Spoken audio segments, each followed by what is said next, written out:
Well, the Xbox Series S strikes again, and this time with Baldurs Gate 3. Many people thinking that we were looking at a Baldurs Gate 3 PS5 exclusive because the latest trailer does not have an Xbox date. They were unable to announce that. Now the developers have gone into detail as to why, so I'm going to address all of that right here at the beginning of the video. I had people telling me this was already debunked. They apparently are not reading the direct quotations from the developers themselves, and they probably should do that. I'm going to pull all that into this. I'm also going to give you a history as to why I'm saying I told you so. I was trying to tell people for a while that the Series S was a worrying system, and there is a history of developers expressing concern about this that has been dismissed by the very hardcore Xbox fans, saying developers are lazy or they just need to do the extra work. This is going to be a problem for the Xbox console this generation, and I want to talk about why. So let's get into this. Basically what happened is the Baldurs Gate 3 release date reveal trailer dropped, and everyone said, hey, is this a PS5 exclusive? There's no date for the Xbox. Like, what is going on? Now, this prompted a response from Larian Studios. They said, right now, we're planning to release Baldurs Gate 3 for PC, Mac, GeForce Now, and PS5. That said, we have no exclusivity and will announce support for additional platforms when we are ready. And then one of the developers took to Twitter to say, relax, we still aren't playing the exclusivity game.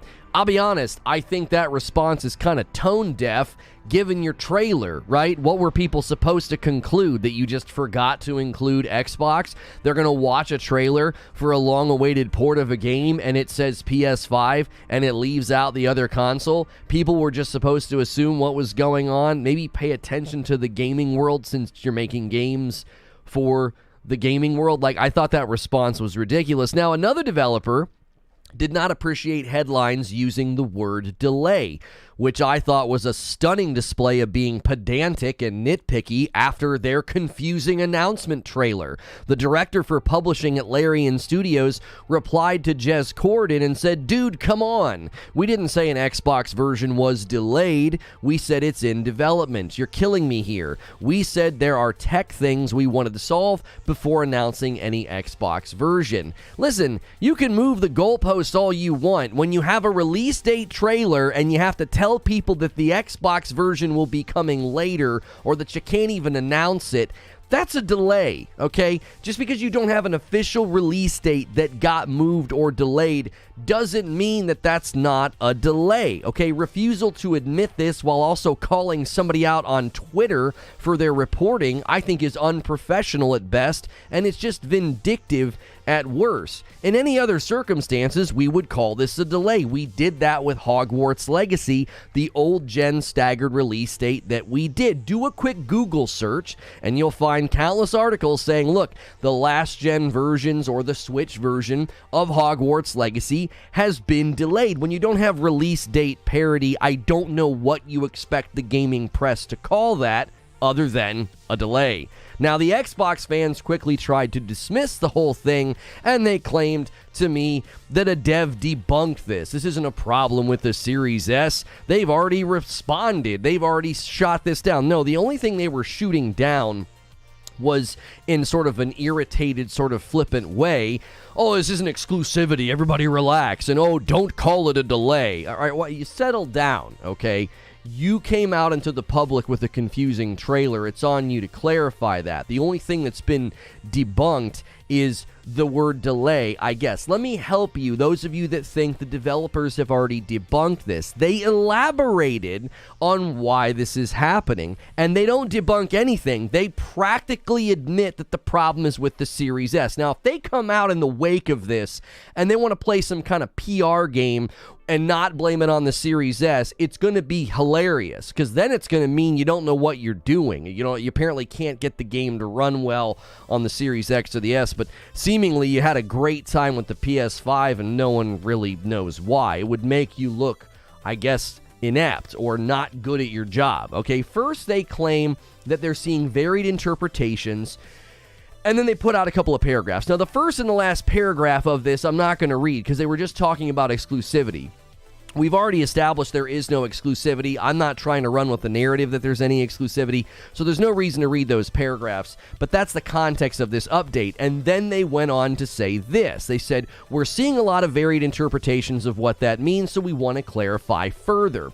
We've had an Xbox version of Baldurs Gate 3 in development for some time now. We've run into some technical issues in developing the Xbox port that have stopped us feeling 100% confident in announcing until we're certain we found the right solutions. Okay, so they're basically saying, listen, this is a port, we can't get it to run exactly the way that we want. But they don't leave it there. They could have left it there, they could have kept it generic, and they don't. They get specific. Specifically, we've been unable to get split-screen co-op to work to the same standard on both the Xbox Series X and S, which is a requirement for us to ship. Now, somebody might read that at face value and say, oh, they're just having trouble with both consoles. But I think that's a bad read of this, okay? They said the phrase same standard, which means they can't get parity. I don't think they're going to, okay? You don't get graphical parity between the Series X and the S. Watch any Digital Foundry video, the S is woefully behind. It's barely ever hitting what you could describe as next-gen performance. Even though it was sold as a 1440 console, it was sold as a next-gen console. It's not, okay? It's an upgraded Xbox One X at this point, okay? Fight me on that all you want. The facts are the facts. The stats are the stats. I believe the appropriate way to read this is, look, we can't get them to the same standard. That you use that in the same sentence, right? We are unable to get it to work to the same standard on both the Xbox Series X and S. They are talking about performance parity. They're not saying, well, yeah, we can't get co-op to work. If they couldn't get co-op split screen to work well, there would be no reason to invoke both consoles, the Series X and the S. There would be no reason to invoke the phrase same standard. You would simply say, we're having some difficulties with split screen. Maybe this explains why Halo didn't have split screen. Series S is a self-made Trojan horse. I've been trying to say this for a while. This is something I warned folks about. I said, this is going to come home to roost. You're going to have third-party developers say, we do not want our game to run inferior on the Series S. Look at how Wild Hearts is running. Look at how Atomic Heart is running. Some developers just accept the lower graphical performance and the frame stutters and the performance issues. Other companies are going to say no, and that's kind of what's happening right now. Listen to the final paragraph. If and when we do announce further platforms, we want to make sure each version lives up to our standards and our expectations. So they're obviously making sure to put the blame on themselves and not Microsoft. That's very diplomatic of them to say, this is about us. This is about the standards that we want to see. But given how many games have come out lately that run measurably and objectively worse on the Series S, it was only a matter of time before a third-party developer said, no, we don't want to do that. Like, we don't want to put this game on the Series S and not have it run with the same performance that it's running on the X. Also, what if they just removed split-screen co-op on the Series S? That also would be a bit of a deal breaker, maybe for Microsoft, but probably for the developers as well. Keep in mind, this is another instance in a long line of clear proofs that the Xbox Series S is going to be a problem for Microsoft this generation. As early as September of 2020, 2.5 years ago, devs from id Software, I always called them ID Software, id Software, the guys who made Doom, they expressed concerns. And I'm not talking about like some guy on Twitter popping off. I'm talking about lead engine programmer Billy Kahn and principal engine programmer Alex Nading. These are engine programmers, principal engine programmer, lead engine programmers. These are guys that know what they're talking about. Axel said it always scaled on PC is nonsense. Every AAA game in the past decade or so has had their assets made once they run on min spec. Increasing sample counts a bit here and there for high settings isn't what you could truly have done with more power. Min spec matters. What he's saying is, if that's the minimum spec you got to target for, it's going to affect the game. It's going to affect, I don't know, Halo Infinite. It's going to affect Starfield because they have to go for the minimum spec required or the minimum spec power of the Xbox console ecosystem. Now, Billy Kahn, the other guy, the lead engine programmer, he said the memory situation is a big issue on the S. The much lower amount of memory and the split memory banks with drastically slower speeds will be a major issue. Aggressively lowering the render resolution will marginally help, but it will not completely counteract the deficiencies. These are people that make games like Doom, and they're exceptional at optimization, and they're saying this is going to be a problem. This is 2.5 years ago. A third id Software dev weighed in. Senior programmer Dustin Land said, the S is significantly nerfed compared to the X, but still much beefier than a base Xbox One. He said on Twitter, it's a good option for Xbox exclusives if you buy a PS5 and don't want to buy another expensive console. So the framing there is like, yeah, it's nerfed. It's been significantly nerfed. And he's like, yeah, it's an economic choice, right? If you want to buy a cheap console so you can get some Xbox exclusives, go for it. Then Digital Foundry revealed for developers the console's limited memory was actually more problematic than the reduced GPU power. That started a whole new narrative of like, here's where the problem lies. It's not enough memory. So Microsoft freed up a small amount of memory, and analysts were basically weighing in saying it would likely not make any real difference. So Microsoft was attempting to rectify the problem. Why? Because they were hearing complaints from developers that this was an issue. Okay, this has been brewing under the surface for a while. They're seemingly unable to alleviate it. Then the Gotham Knights situation happened, and it sparked commentary from different indie developers who referred to the Series S as a potato and a problem. And then they went private on Twitter, and many thought that they were actually part of the Gotham Knights dev team seeking to vindicate the game's poor performance. They had nothing to do with Gotham Knights. They were just out in the public saying, the consoles aren't as strong as y'all think they are. The Series S is a potato. And then they went private because they were getting attacked and maligned. And seemingly, they were right. Because if you look at Digital Foundry, if you look at the commentary from id Software, and now we have another developer coming out and they just can't get the game to run well and do what it needs to on the Series S, this is a consistent flow of games struggling to hit any semblance of next-gen resolution and FPS performance. Also keep in mind that the same director of publishing from Larian Studios had the following to say about couch co-op. Couch co-op in an RPG of this scale is a technical hurdle, full stop. We have hardworking teams who care a great deal to work on couch co-op across all platforms. There's a reason many RPGs don't do it. Developmental hurdles are normal. This has always been a big one. So in an effort to defend themselves, he's like, this is really tough to do, okay? We're finally probably seeing the real culprit as to why you had missing features in Halo Infinite like couch co-op. It got completely scrapped. What does that tell you about future titles that are first-party exclusives to Xbox? They can't do basic things. They can't give you couch co-op. And I know this guy's saying that it's difficult, and that's not a deal breaker for many people in many games, but what else are you missing? If they can't do something like couch co-op that's a technical hurdle, what other endemic technical hurdles now exist because of the memory bottleneck on the Xbox Series S? So let me tell you my thoughts and conclusions, because now you should be ready to be worried about Starfield and its performance on the Series S. Maybe you're ready to conclude with me that this is the real reason that Starfield was delayed. They can't get it to run on that thing. Have you looked at the footage of Starfield? Big, huge area, crazy draw distance, amazing detail, people walking around. And the Series S is struggling with games that aren't even attempting to do that. They're just struggling with games like, what Evil West. They couldn't even give you 60 FPS in Evil West. The developers just decided not to do it. It was too much trouble.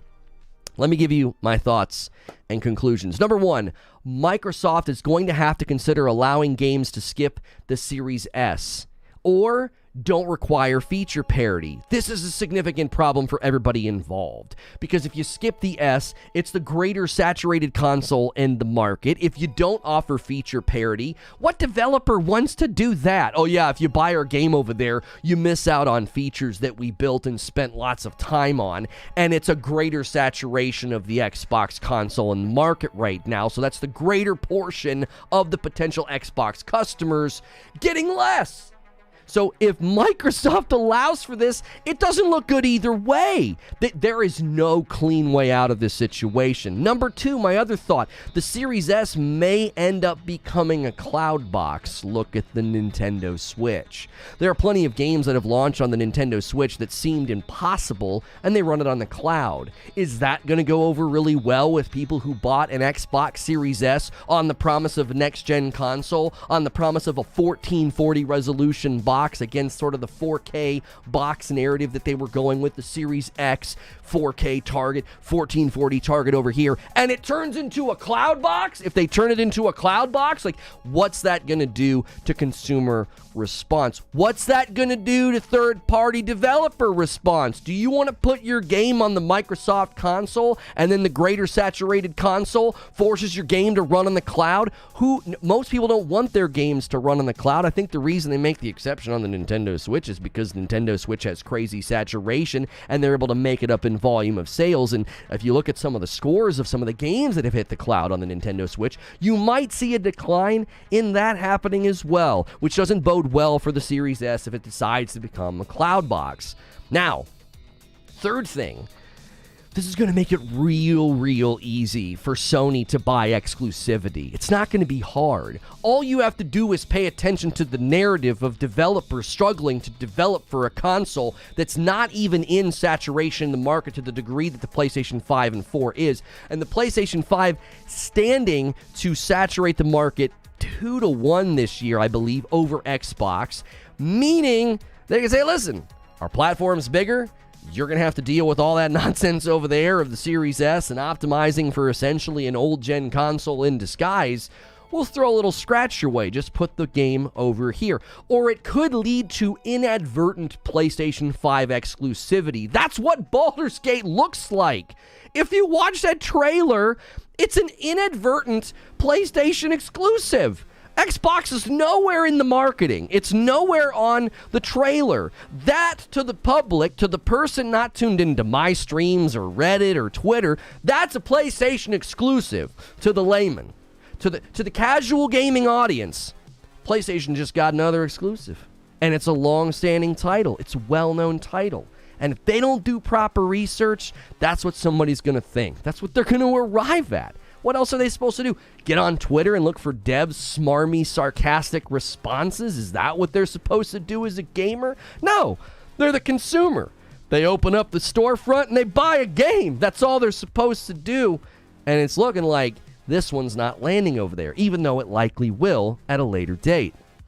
Now, number 4, this could expedite the prediction that Microsoft's leaving hardware, and they just want to lean into cloud and ecosystem only. This could sort of be the death knell, or the beginning death knell, to say, listen, you guys can't hang in the hardware market. You're not selling well, and your best-selling console's a potato. It's not keeping up. What are you going to do in 2 or 3 years when game developers absolutely love pushing the envelope? They love pushing things to the very edge, to the point that performance sometimes suffers. And that's something I've always complained about. What do you think is going to happen to an ecosystem of console that already has a console that's weaker than the lead consoles, the Series X and the PlayStation 5? This could mean that they decide to push much quicker into ecosystem, cloud, and software only, and leave hardware behind. So what's my conclusion? Well, my conclusion is that there is no path out of this that is not treacherous. First and foremost, if you insist on parity, Xbox, and potentially lose games or deal with delays for poor performance, that's the result of insisting on parity. If you no, it's got to have the same stuff, got to have the same features, you will lose games, or you're going to deal with delays like this. That's not the headline that you want. If anybody right now is considering buying a PlayStation 5 or an Xbox Series X and they say this and they see this announcement about Baldurs Gate, who do you think's going to get their money? Where do you think they're going to lean? With the console that apparently is tough to develop for and is going to get the game later? You can't keep blaming the devs. The guys that get up my nose and they get in my comments and they want to call the devs lazy and the devs aren't willing to work hard enough. Do you think that's a narrative that's going to bode well and invite developers to come develop for the Xbox ecosystem? Well, you're lazy if you don't optimize for our box. They're not going to go there. They're going to go where the money is. Imagine being criticized for not doing more work on a system that was not your decision. It was Microsoft's decision, and yet they get criticized for being lazy. That's delusional, okay? This is going to hamstring the Xbox for the rest of this generation. That's my prediction. Second thing I want to say in my conclusion, you're going to have to allow companies to ignore parity and then frustrate the user base. So that's not a good option either. If you let them ignore parity and they just don't give the same number of features to the full audience, then you tick off your user base. And now you're allowing a third-party developer to make your platform look bad. So what do you want? Do you want the game on your platform? Do you want the potential sales and money? If they come and they get to ignore parity, you've now frustrated your user base. Third thing I want to say in my conclusion is, if they turn the S into a cloud box, that also frustrates their user base. That's why I said my conclusion is there's no way out of this. This isn't treacherous. There's no road from where we are right now that doesn't frustrate the user base or drive games away from Xbox. Last thing we could say is you could let companies skip the Xbox Series S, but this early in the life of the console, that would be devastating. The thing, they've been out for 2 years, basically. And if all of a sudden you start seeing games skip the Series S, which is a prediction that I made, I said, listen, third-party developers are going to ask to skip the Series S, but then the sales started going off, and I thought, oh, this is a problem. If it was sort of seen as the runt of the litter, as the step box, right? The stepbrother Xbox, start calling it that. That's what the S stands for. It's the step box. Listen, if that's what it was, and it was way lower in sales, they could get away with that. They could do some kind of trade-in program where you could like trade in the Series S and upgrade to an X. I don't see how they're going to do that. There's so many of them. They've sold way more of them than they have of the Series X. And they're like everybody else, they're struggling with market saturation. They're struggling with production. So, at the end of the day, I think my predictions that the Series S is a self-made Trojan horse that will drive games or gamers away from the Xbox platform. It's starting. And it's starting with Baldurs Gate 3. Let's chop this up. That was a long one, but I had to say it all. Listen, I had to get out the bat. We said this. We've been calling this. I told you so. I told you this is unavoidable. I'm getting hot. I got to take my hoodie off. I had so much energy in that show open. I'm raising my temperature. Listen, let's get the member goal started. Let's get the coffee going. Let's start off this week right. Listen, you guys got 2 days left. 2 days left to use the code GetFricked for the coffee, because February's almost over, and you got 2 days left to hit the big member goals if you want to unlock those things. All right. Wow, there's a lot of people watching on the Tickety Talk. 70-something people. That's a lot. Welcome on in. I will give you guys a recap because my show open monologue just hit 20 minutes. I've been trying to shorten those show open monologues, but dadgummit, I had a lot to say. So let me give you my recap. We're already getting members. My man Predator hitting 24 months. That red badge is beautiful. 2 years of support, and it's a VIP membership. Limitless Gaming is going to kick off the member goal for the day. That's the first gifted member, and it goes to Chris. Good to see you here, Chris. And then Clayrota Derp, or Clayrota to Derp. I think it's Clayrota Derp. Series X owner, and I'm getting frustrated with the Series S holding it back. Listen, that's 11 months, Clayrota. I got a lot of respect for my man Doc Dark. There's levels to this 1985, okay? I got a lot of respect for Doc Dark. He is not holding back. He has said for a while, he's like, I'm never going to see the full fruition of my Xbox Series X because of the Series S. And he came out swinging this weekend. He was like, the PlayStation 5, it's the better next-gen console. And how can you argue with them? He's an Xbox fan, and he's staring straight face at what's happening, and he's like, that's the better console, the better next-gen console. Now, he's like, oh, it's more powerful on paper. I mean, the actual technical breakdowns of the PS5 and the Series X, when you really compare them, they're actually equal because one's stronger at this and the other's stronger at that. It's a wash. It's a wash. But I appreciated his candor over the weekend. Yo, 5 gifted members coming in from Casual Grinder. It goes to Mark Tackman, the Standardized Plays, Trayvon, Allen for the win, and Verbus. You guys all got a gifted member, taking us to 6 already. You guys can hit 2,500 today and 3,000 members tomorrow. I believe you can. My man Light Leap coming in with 21 months. Really nice new glasses, Reforge Gaming. Way more in style than the old ones. Madam picked them. No, I'm back with I'm back with Gamer Advantage. I'm back with Gamer Advantage. They scooped me back up. A lot of respect for them for doing that. Support me over there. Use my code LONO at Gamer Advantage. These are the ones that my partner manager said would look good on my face, and I think he was right. SSJ Gohan with 9 months. Welcome back in. Good to see you, Mama Rad. Watching from work computer and can't access chat. Love today's topic. Love the spice. Thank you. Big Fresh hitting 12 months of membership. Welcome back in. We are kicking things off. Okay, I promised you a recap, and Joshua Castleberry just sent me 8 roses over here on the Tickety Talk. If you guys want to support me over here, you can send stuff, you can click the star. The best way to support me is to click my link in my profile, come to my YouTube channel, and become a member. Watching there, it's the best way to support. Doc Dart isn't an Xbox fan. You don't know him? Are you kidding me?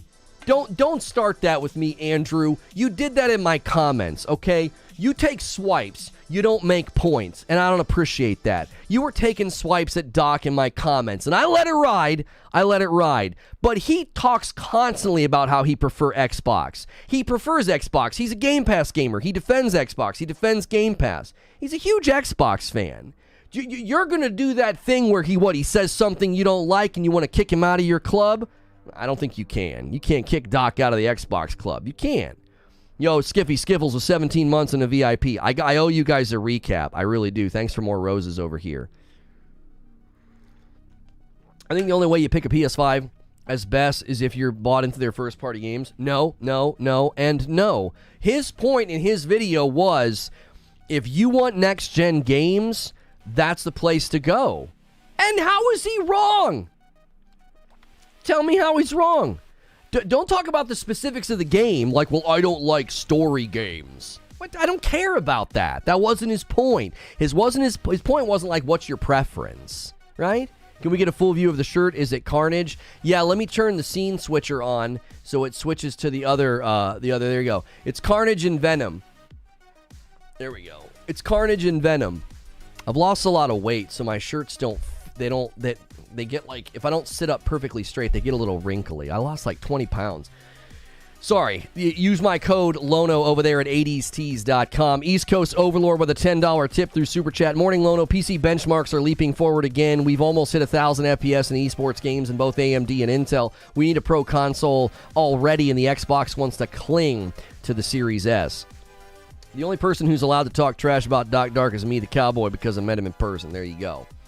All right, let me give you the recap. Let me give you the recap. What was Doc's point? Doc's point was the PlayStation 5 is the better next-gen console right now. Look at what's happening to Xbox. It doesn't look that impressive. Number one, they're launching games that run poorly on Series S. Now you have another situation where this is literally a developer coming out and telling you that Baldurs Gate 3 is like, yeah, we can't get parity. We can't get split screen co-op to run to the same standard on the Series X and the S, so they don't have a release date for you. So PlayStation's going to get it first. PlayStation basically spent $0 and they got a timed exclusive by default. How does it's a better console, isn't it? Here comes the next gen port of Baldur's Gate 3. Who gets it first? Yo, Online MVP just gifted 10 members. It went to Sony Nakamura, Drufus, Robert Cober, Jera, Rumble 8, Pasty Gorilla, the Senin Gamer, Fazimoto, the Undead Slug, and Emmerich. You guys all got gifted members. Let me boost the member count. You guys are going to start cracking off. I can feel it. I can feel a storm of members brewing. You guys want that Just Dance stream? Well, you got 2 days to pull it off. Okay, listen. I keep getting interrupted. Let me give you the recap. People are like, give us the recap. Okay, here's the deal. Baldurs Gate 3 release date trailer launched, and it ended. And the end frame had everybody going, wait, what? Is this a PlayStation 5 exclusive? Let me get you the end frame. You want the end frame? Let me get you the end frame. Hang on. Here you go. This frame right here. Now, the beauty of this frame is... Wait, no, come on. Where is it? Come on, YouTube. YouTube's messing with me. Hey, JW just gifted 5 members. There it is. All right, I got the frame. All right, that takes us to 21. Every 25 members, I have to gift 5. You guys got us on the doorstep. JW gifting 5 to Randall, Honey Mustard Blackout. That's a great one. Is Zubair here? Honeyed Mustard Blackout. Zelda, Jansen, James, and Dell. I can't read all of these. Here comes a big one. 20 members from Online MVP taking us all the way to 41. Check the chat. I'm going to give you a recap while these 20 members hit chat. If you're a member now, you should get into my Discord. You missing out. My wife and I played the PSVR 2 on Friday night for members, and it was hilarious. Get in here, get committed, get involved. This is the frame. This right here is the frame that had everybody going, what the frick is going on? Sony paid no money for this. Look at that. Baldurs Gate 3, August 31st, PS5. Now, what, pray tell, do you think the gaming community concluded from that frame? And Online MVP does it again. Another 20 members. Are you going to single-handedly make me do a Just Dance stream, Online MVP, taking us to 61 members on the day? PC release, it's already on PC in early access. This is a console port reveal trailer. It's a console port reveal trailer is basically what this is. Right? Look at this. Nothing. Sony spent $0 on this, bro. You look very svelte. What does that mean? I feel warm all of a sudden. What does that mean? Microsoft perspective is interesting. You either remove feature parity and tick off half your user base, or you lose out on games, and when devs are asked why, they say we can't get it to run on the S. Yeah, that's so when Creature and I broke this down on Friday, we were like, there's no way out of this that works or looks good for them. There's no way forward for Microsoft. Nothing, no choice. It's like when they give you a multiple choice quiz, and it's like pick A, B, C, or D, and they're like, these are all terrible choices. 12 gamepads from Joshua Castleberry. Thank you so much for sending all those gifts over here. If I'm not seeing your gifts on the Tickety Talk, I am really, really sorry. I really appreciate the support and the viewership over here. Have we gotten any subscribers? No, we still have 6 people over here with the star. We're looking for 20. You make money. You want to make money? Market your game on PlayStation. Listen. This continues to look bad for Microsoft on a variety of levels. Number one, you already have game companies looking at the PlayStation 5 outselling the Xbox, right?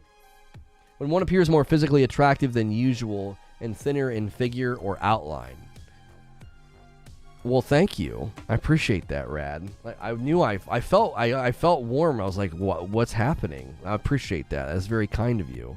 It means it honestly carries more weight. Usually I have dudes telling me that I'm looking good. It's not when a woman says it, it's like, oh, everybody slow down. Let's talk about that instead. Let's change the subject to how good I look today. No, I'm kidding. What about existing Series S customers? That's what I'm saying, Brian. What do you do? What do you do? You can't find Xbox X out in Arizona. They're sold out for months. Unless PlayStation steps up their games on multiplayer, which they have not, I'm not interested. Listen, I'll always give you the fact that, like, the Xbox ecosystem is better for multiplayer. I like their party system, their friends list. I like their UI better. They certainly do, I think, have an edge. But Sony has their eyes on live service. They want 12 live service games out, right, over the next 3 years. So they could start to cut into that market. You could, and listen, what you're saying about multiplayer, I'm not going to tell you you're out of touch, but it sounds out of touch when 48% of the people who buy Call of Duty buy it on the PlayStation. So in the realm of multiplayer, they're king. Oh, let's not leave out Fortnite. Sony got Epic to pay them royalties to allow crossplay because more people paid and played Fortnite on the PlayStation. So when you start talking about multiplayer, you might not really be dialed into what's been going on for the last couple of years. Now, you personally might have things that you don't like about PlayStation and you don't feel it's conducive to multiplayer. Fair. That's your own personal preference. But on paper, economically, Sony dominates in the multiplayer environment. They absolutely dominate. They literally didn't have to turn on crossplay in Fortnite, and the only reason they did was because they got Epic to agree to a royalty split. Because more people spent money. Everybody thought that Sony bent the knee to crossplay from like public pressure. Sony got Epic to bend the knee because they're like, do you see how much money you make on our platform? Pay us. And then we'll turn it on. Good morning, Lono. I just jumped in. Are we discussing the Series S being on the brink of being a brick without internet, or is that it's underpowered? It's underpowered. The Baldurs Gate 3 developers basically came out and said, we can't get split-screen co-op to work on the Series S. That's essentially what they said. They didn't say it exactly like that, but if you really read what they said, it's what they said. So, listen. Tell me right now. I want the pro Xbox guys to explain this to me. They got split-screen co-op to work on the PlayStation 5, right? So it stands to reason, since on paper the Series X and the PlayStation 5 are interchangeable with respect to power, that if you can get split-screen co-op to work on the PlayStation 5, I would think you could get split-screen co-op to work on the Xbox Series X, right? Right? So even if you try to claim it's on the devs, it doesn't look possible to be like, what, the devs just don't know what they're doing on the Xbox? Makes you wonder about Halo split screen. Exactly. I said that in my show open. I said, this might be the real culprit. Now we know why split screen in Halo Infinite was scrapped. And what other features are you not getting? What other features? No split screen on that game is a deal breaker for sure. Yeah, this is not some monumental title. Like, Baldur's Gate's popular. Baldur's Gate's been around for a long time.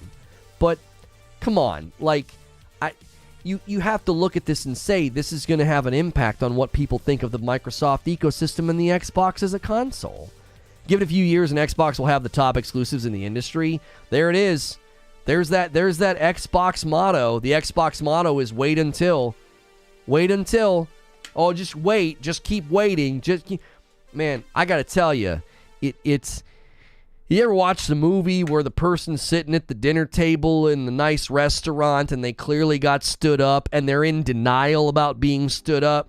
That's what y'all sound like when you do that. It's like, here we go again.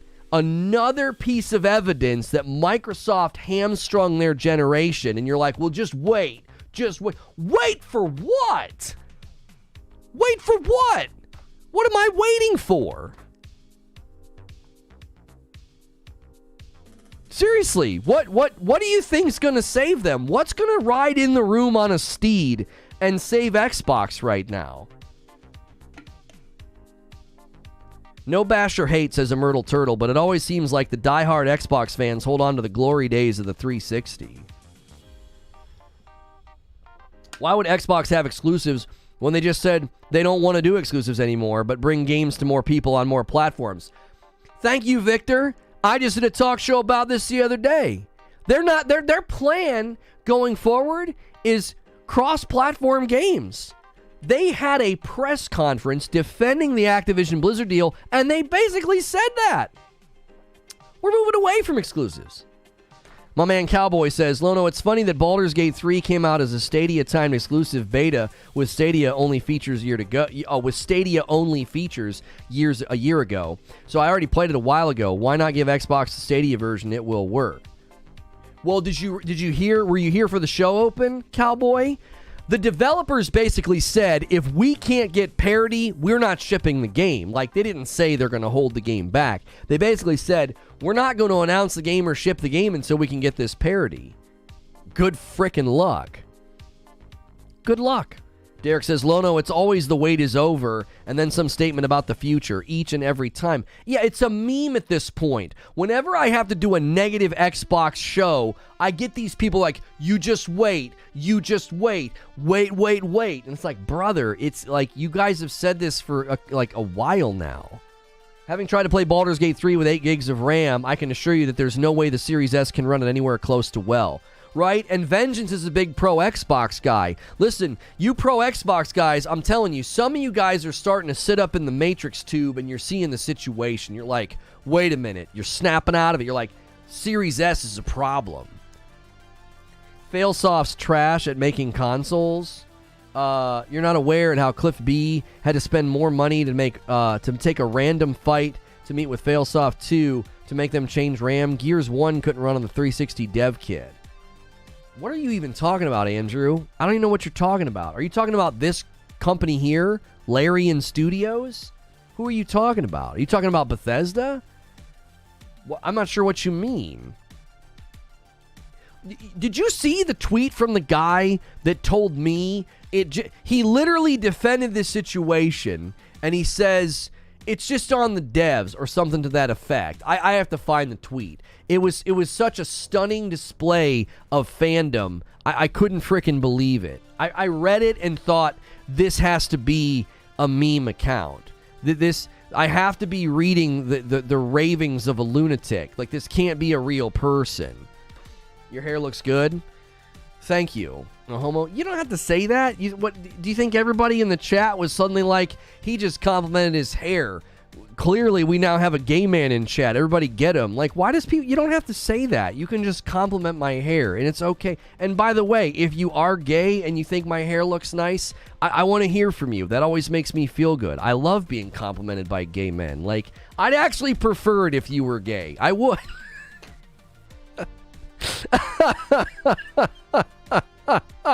All right, let's look at this tweet. Chat. Let's look at this tweet. Hang on, we're all zoomed in here. All right. So this guy responds to me, and this is all I said. I said, this is why I like Doc. I own my biases too, but I'll get out the bad if a company I like does something bad, right? Been calling the Series S thing for a while, and like Doc, I know my Series X is hamstrung by the stepbrother console. This is where myself and Doc Dark are in agreement, okay? We're in agreement. You pro Xbox guys? I thought you're pro Xbox? No. I'm not like, I don't lean Xbox. I like Xbox. I'm not like Mr. Pro Xbox. Doc is very much in Xbox's corner. He likes Xbox. So I say this, listen, this is where Doc and I agree. Me and Doc Dark will 100% agree on this. Our Xbox Series X will be held back. It will. We bought a box that's held back by its little brother. It just is. Those are the facts. Okay? Now, this guy replies and says, Series X performance has nothing to do with Series S. Doesn't say why, just kind of asserts it because I guess he knows more than us. You know nothing. Yeah, there you see, he knows so much more than us. It just takes more time to optimize due to it not being a PS4 Pro like the PS5. Like, bro, the denial is staggering. This guy, good morning feed, I see you in the chat feed. This guy thinks that the PS5 is a PS4 Pro. That's what he thinks. And he thinks, oh, it's so much, like, track with the logic that he's saying. He's saying, oh, it takes more time to optimize because it's not a PS4 Pro. It's like, what are you even saying? So you just claim that the PS5 is super weak and that somehow makes it easier to optimize for? What are you even saying? Me and the fam are good, Hellfire. Thanks for asking. What are you even saying, bro? Series S tools inbound 2+ years later. Like, I literally am saying all this as someone who owns an Xbox Series X, and this furthers my concern for Starfield. Like, I want Starfield to be amazing. I have a Series X. I love taking it on trips with me because I love its shape, its form factor. I love Game Pass, even though I think Game Pass should completely change its ecosystem to foster purchase. I do think that. I don't think what they're doing is good for their own ecosystem. I don't think it's good for the hive mind of the player to think that they don't have to buy games. But I use Game Pass. I like my Series X. And I'm looking at another developer coming out and being like, yeah, man, Xbox Series S is just giving us trouble. Okay, imagine right now, I want you to imagine with me that I was a huge Baldurs Gate fan. I'm not, but let's just imagine that I was. And imagine that all I had was the Series X, right? All I have is the Series X. How do you think I would feel right now reading all these alerts and all these news headlines? How? How would I feel? So I bought a Series X. Oh man, Baldurs Gate 3 is coming to console. Can't wait. It's going to be awesome. It's going to be so good. And then the trailer hits, and I get to this final frame, and I go, what the blank? What the huh? Where's the Xbox? It says PS5. I didn't know Baldur's Gate was a PlayStation 5 exclusive. So what do? What's good, Parasito? So what do? Oh, I go to Twitter and Google, and I'm going to figure this one out. And I find developers basically saying, yeah, we can't get split-screen co-op to hit the same level of quality on the Series S and the X. And you know what I would say? That didn't have anything to do with me. I bought a Series X. That doesn't have anything to do with me. My man Captain Steve's in the chat. If I had the Series X, just had the Series X and Baldur's Gate, I think I might as well call it a day and check out. Yeah, like what? I guess I'm not getting it, or I'm going to get it late. You know what I'm saying? It's a PS5 showcase.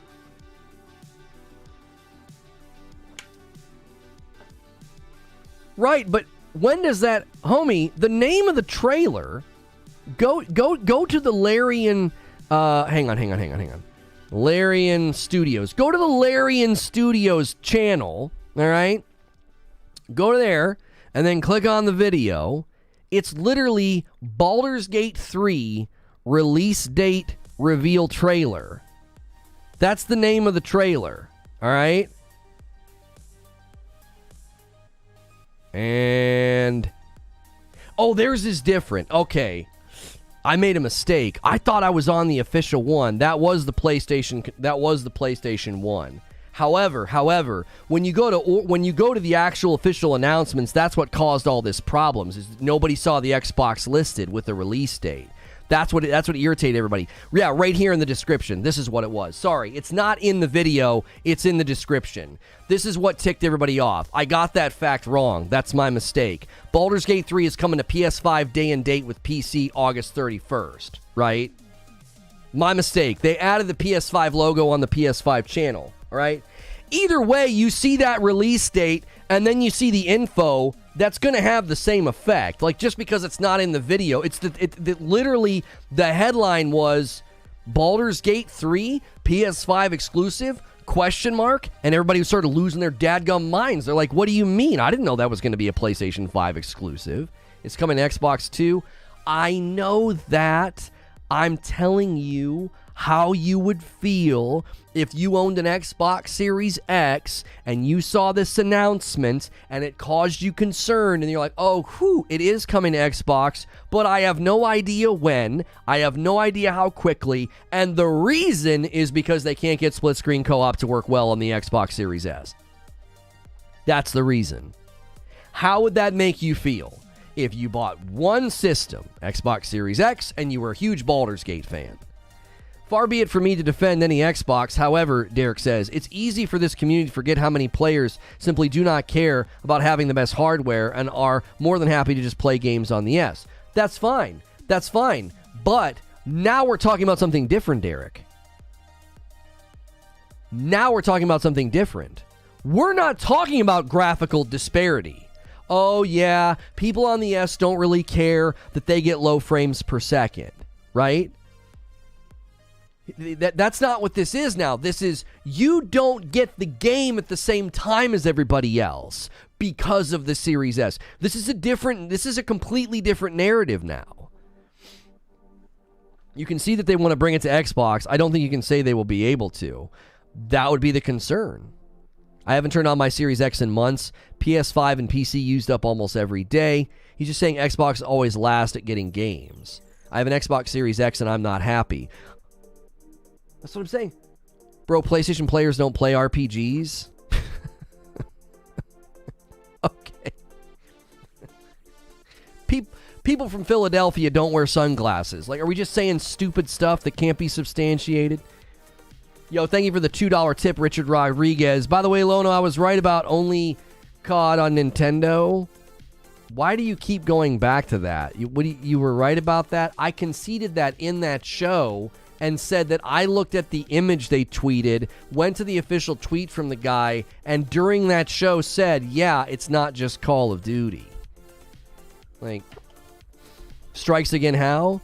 The Series S has continued, in my opinion, to hurt this generation of Xbox. I believe it's a self-made Trojan horse, and now Baldurs Gate 3 can't hit the Xbox system at the same time everywhere else because of the Series S. They can't get split-screen co-op to work well on it. Man, we are having an enormous turnout today. I don't know what's going on. I did not expect this. I thought I was mainly going to be streaming to the home audience today. If you've never been here before, how you doing? Welcome to Reforge Gaming. I am a safe for work broadcaster. I do a video game talk show like this Monday through Friday about a variety of topics. Hit subscribe so you can talk in my chat. The more often you're here, the more likely you'll get a gifted membership. A membership to my channel gets you into my members-only Discord and into members-only streams. Consider supporting the channel directly with the membership if you watch on a regular basis. I don't really run ads. I'm not really an ad revenue channel. We're a live channel, so that's how you can support us. We've already hit a huge member goal today. You can help us hit this by gifting members as well. D. Dr. Pimp 123 hitting the 7-month membership milestone. That's a lie. Playing Trials of Man on PS5 right now. Yeah, that's what I'm saying. Plenty of people play RPGs on PS5. Wait, guys. He just said PlayStation players don't play RPGs. Did you forget about Final Fantasy? Like, bro. Did you forget about Final Fantasy? Anyways, CrossFit Nerd with $100 super chat tip. That's massive. That is a huge super chat tip. Thank you. And Online MVP right now, guys. Online MVP is dominating the top of the chat with gifted members. Shove him out of there. Don't let him hold that victory all day long. Come on. I'm an RPG player and PlayStation is the place. Yeah. Hogwarts delayed release for the Series S. No, Hogwarts didn't get a delayed release for the Series S. No. Hogwarts got a delayed release for the Xbox One, PlayStation 4, and the Nintendo Switch. Yo, my gosh! Oscar! Holy mackerel! 101 members on the day because Oscar just dropped a 50 bomb.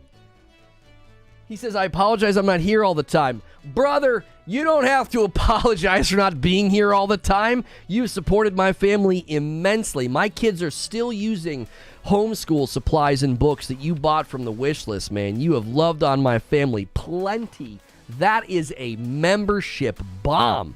Guys, make sure and click allow gifts. So many new members. You need to get into our members-only Discord. You can go watch the past broadcast. Me playing the PSVR 2 games with my wife on a Friday night. It was hysterical. Go check it out. If we can get to 2,500 members, I'll give you a double-header horror game weekend. We've done that with The Quarry. We've done that with Until Dawn. We'll play a scary game on a Friday and a Saturday night. If you can get us to 3,000 members, we will do another Just Dance stream. I'll do it in an outfit if you get to 3,500. I don't know if y'all are going to be able to do that. We've got today and tomorrow before the month is up. Today and tomorrow before the month is up, and we are at 2,365. We basically need 1,200 members to get the Just Dance stream with the outfit. I would just shoot for the horror game. Shoot for 2,500, right? What kind of outfit? I'll wear a headband. I'll wear short shorts. I'll wear wristbands. I'll go all out. It'll be embarrassing and terrible. You don't have a lot of time. You have today and tomorrow to hit 3,500. You know what I'm saying? An outfit? Nah, homie. If we hit it, you need to wear a tank top. I'll wear a tank top, Doc. Deal. Headband, wristband, short shorts, and a dark tank top. I'll adjust it the whole stream. I'll adjust it like this. I'll do that for you.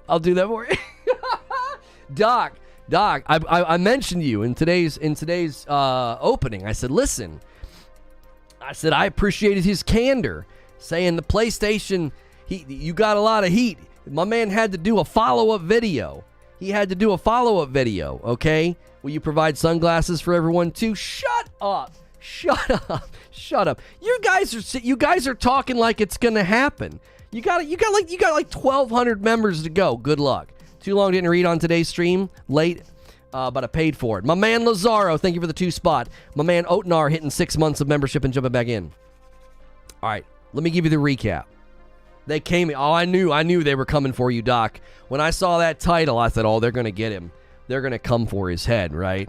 You need to wear a cowboy hat and forget the tank top. I have cowboy hats. I will not be wearing a cowboy hat. Cause I'm not a cowboy. All right, that's your line. Anyway, let me give you the recap. Nice Carnage shirt. Yeah, this Venom Carnage shirt comes from the Venom collection over at 80stees.com. You can use Lono and you'll get 30% off your order. My glasses are from Gamer Advantage. Nobody's ordered coffee today. Today and tomorrow are your last days to use code GETFRICKED to get 20% off. All right, here we go. Oh, is it 111 members, not 101? You're right. Thank you, Bro Sexy, for calling me out on that. You're right. It's 111. Thank you. Good catch. Okay, what happened? Let me give you the too long didn't read. I always ask for energy for this because I'm not making you go back and rewatch the open. I'm getting warm. The hoodie's got to get on the ground. All right, here we go. Yeah. What the frick was that? Anyways,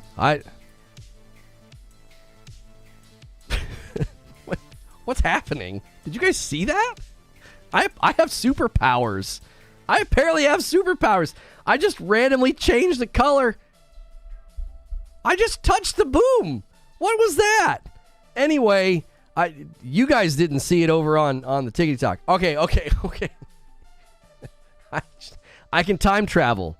I just gave it away. The jig is up, right? Them ponies is coming for you, bro. That's right. The jig is up. The jig is up. You know, listen, guys. All right. I just want to keep everybody at bay today. All right. Yay! Xbox is awesome. Team Xbox. I love Phil Spencer. Here's the recap. Baldurs Gate 3 release date reveal trailer hits. And in the description of the video, it says it's coming to PC and PlayStation 5 day and date. Xbox is missing from the announcement. So everybody goes, what is going on? Is this a PlayStation 5 exclusive? And they respond on Twitter and say, no, it's not an exclusive deal. We're still working on it. We're having some technical difficulties. Now, they elaborate on what the technical difficulties are.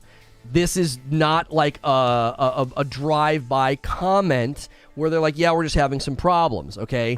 They go into detail with an official response to IGN. This is out there. You can verify what I'm about to tell you. They said specifically, we've been unable to get split-screen co-op to work to the same standard on both Xbox X and S, which is a requirement for us to ship, okay? So you have to think about that. They're not saying, oh, we're just having some trouble with split-screen co-op. They said, we can't get split-screen co-op to work to the same standard on both the Xbox Series X and S. Yo, Demon Eyes. He's like, let's get this guy wearing that outfit. I want to see it.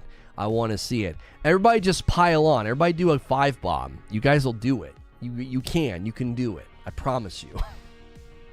Don't worry about the fact that we don't have enough people in the chat. It'll gift it to people who are regulars, who watch all the time. Thank you, Demonize. What did Ninja say that had everybody laughing? Phil Maximus Dominus Spencer, the savior of gaming. There you go. They're having trouble with the Series X and the S, therefore the Series S is trash. Let me walk you through the logic, JC. Let me walk you through the logic. They got split-screen co-op to work on the PlayStation 5. The PlayStation 5 and the Series X are virtually interchangeably with respect to power. The Series X is stronger in one department and weaker in another, and then the PlayStation 5 is stronger in one department and weaker in another. If you look at any of the technical breakdowns, they're basically dead even. I've read multiple articles on this. The idea that, like, the Series X is stronger, that's a footnote. It's like, well, yes, but not really. Like, if you actually look at the consoles, they're basically interchangeable. Go to Digital Foundry for all the proof that you need. When these games have been coming out recently, you get virtually the same performance on the Series X and the PlayStation 5. The only thing most notable recently is that the PlayStation 5 has like a 2-second faster load time for Hogwarts. Other than that, these games are virtually interchangeable, okay? Now, if that's the case, then that means the only thing you can conclude would be the Series S is the culprit. The Series S is the problem, because listen to the phrasing. They can't get split-screen co-op to work to the same standard on both Series X and S. They can't get performance parity. Now, I'm not Sherlock Holmes, but I'm pretty decent at deductive reasoning. And the only thing I can deduce from this is that the Series S is too weak to get split-screen co-op to work well.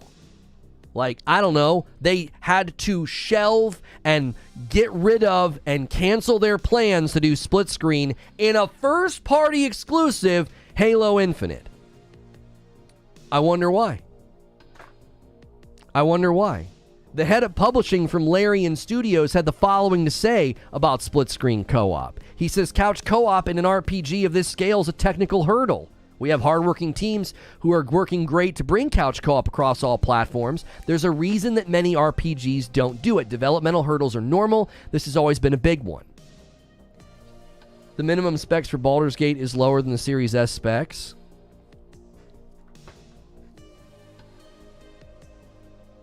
I don't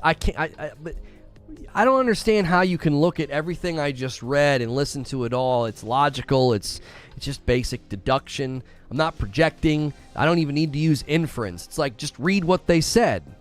Who cares what the min specs are, bro? It's a port. It's a port, bro. Like, yes, the min specs for Baldur's Gate on PC are pretty low, but it's a port. And is couch co-op a desired feature on Steam? Maybe. I don't know. It probably won't run well at min specs. They'll probably tell you that. Them porting it over, they can't get split screen co-op to work to the same standard. Let's look at it another way, my friend. Let's just say that you're right. They're like, look, the min specs on PC are weaker than a Series S. They should be able to get this to work. Huh. Well, I guess that means they're going to have to pull the performance down on the Series X because they want performance parity. The PlayStation 5 is easier to develop for. That's all it is. It's going to be like this for the rest of this generation. PS5 first, Series last. Why do you think the PlayStation 5 is easier to develop for, Quack? What's making you say that?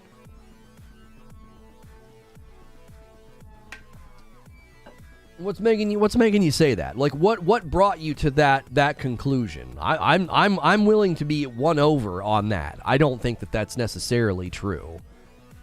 I don't think so. Parasito says Sony's pipeline is definitely not easier. Yeah, I've not seen anything that's compelled me to believe that it's easier to develop for the PlayStation 5. I don't believe that for a second. Now, you might say, right? Can't let Lono forget that. Wait, Lono, you told Madam on the Friday stream you'd give us another 2 days after the end of the month for the member goals. Okay, fine. You guys are something else. You get me a couple beers in me, and then you're going to hold me. You have until March the 2nd to hit 3,500 members. You have until March the 2nd, dadgummit. I can't do this green. Ugh. It's just so harsh on the eyes. It's just so harsh. It's like I'm punching you. If you guys have never been here before, the viewership continues to go up. I don't know what is happening. We might be put somewhere on YouTube where we're getting a crazy click rate or something. Listen to me. You're in one of the most consistent live video game talk shows on the platform, Monday through Friday. I'm safe for work. A lot of people treat me like a podcast. They throw me on in the background of their day because I'm safe for work. Hit subscribe, hit the bell button. Check your sub feed every day. Sometimes I won't be on your home screen, but I'll be in your sub feed. We do uploads here.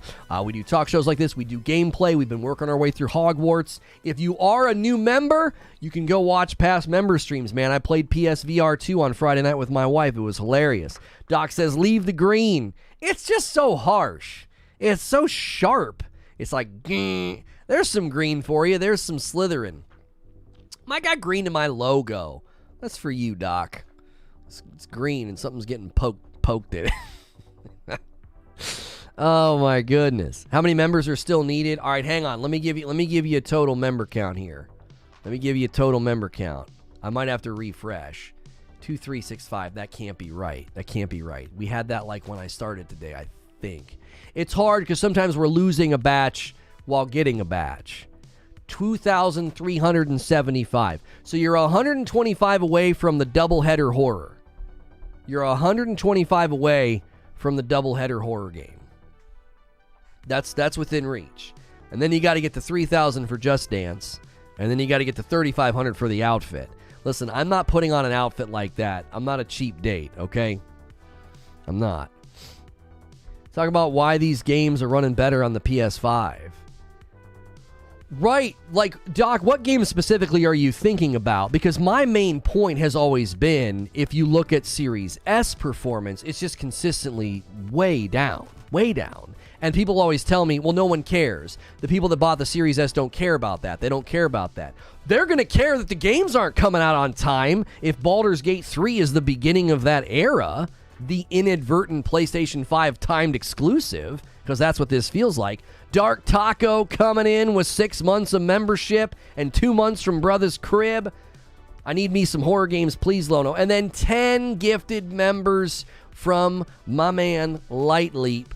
Don't forget that I owe you guys 5 every 25. So that takes us to 136 because Dark Taco is going to jump in. He's going to help out, pushing that number. You guys are going nuts. You guys are actually going nuts today. I have no idea what's going on. I have no idea why we have this many people here. It's a hot subject, I guess. It's a hot topic, and people wanted to hear from me maybe. I don't know. We're getting new subs as well. Make sure you guys are hitting the subscribe button, the bell button, so that way you don't miss these live shows. Subscribing is totally free. It costs nothing. That's the free button. The join button is the one that costs some money. I didn't even think about that. Games delayed on the X because of the S. Got to make another video. Talk to him, Doc. Talk to him. Tell him. Like, listen. You shouldn't. This should upset you. You know what? You can't take this passively. You can't take this lying down. You're just gonna get games late. Oh, we're on the gaming front page. Well, that might have something to do with it. Avit just gifted a membership. Is that incognito or is that just your login, Parasito? Yo, Alex with the $5 tip through Super Chat. And my man Creature. This guy is the reason this dream is still alive. Clutch. 142 members. I want my effing leg warmers. Oh, no. No. I thought he was just being nice. He's not being nice. He's being mean. All right, hang on. I'm going to go to the gaming page incognito just really quickly. Really. Yeah, we're not there incognito, but we're probably landing there for a lot of people. We probably are. Yo, Vengeance coming in with 5, putting us to 147. Huge numbers, guys. Huge numbers. Another 5 from Kenneth Williams. I can't even get back to talking. You guys just keep pushing the number. That's another milestone. I owe 5 more. 152 on the day. Clarify what outfit, like full flash dance? Well, Doc Dark pressured me into doing a tank top. So it's going to be a tank top, short shorts, a headband, things on, what are they, wristbands, things on my wristbands, leg warmers, the whole deal. It's going to be awful. I'll be miserable the whole time. I must be blacklisted from Gifted. Toggle it off and back on again, Ghostface. Go in, toggle it off, and then back all the way out and go back in and turn it on. Yo, Avit with 6 months. Just Dance, here we come. What other split-screen games have had issues with Xbox? Halo Infinite. This is my incognito. Oh, yo. Fuzzy's got me on incognito live gaming. We're like the second video. Dadgum, we're cooking. We're cooking, baby. Let's go. This is a good day. This is a good day, man. YouTube giving us some love. I love to see it. I love to see it. Petition to get Lona to wear a Sailor Moon outfit. No, I'm not wearing a Sailor Moon outfit. What's the pinned comment? Are you pinning your own comments, Goddess? What do you comment? Coda says, Sup Forge, what's good? Listen, if I ignore you guys over here on the Tickety Talk, I'm sorry. If you want interaction with me, the streaming over here is mainly to say, hey, go to my profile, check out my YouTube, watch over there if you can. It's just so hard to cover both. A $10 tip from JC. The PlayStation 5 is just easier to develop for because its development pipeline is the same as the PS4. Series X has brand new technology that developers haven't figured out how to use RDNA 2 with DX12 yet. Parasito, is what he's saying true? Is what he's saying true? I've not heard that before. I have not heard that before. Raging Snake with 5 gifted members. He says, hey, I'll help push the number, taking us to 157. Ghostface. There you go, Ghostface. We got you, baby. We got you, baby. Ghostface, Ronan Daly, Mist Herbie, Zex, and Abdullah. You guys all got gifted members. PlayStation 5 uses GNM and GNMX as a part of the PS shader language, which is a completely custom thing. The engine seemed to have been able to provide decent cross-compiling lately, but it's definitely not easier.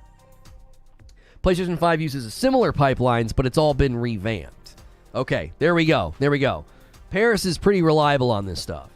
PlayStation 5 has RDNA 2. They've had 2+ years to work for Xbox. No. If you're going to ask Lono to wear a specific outfit, it should be something natural. Jenko jeans and a Kangol hat. Let's go. Derek, there have been a few times I've thought about banning you. This is one of those times.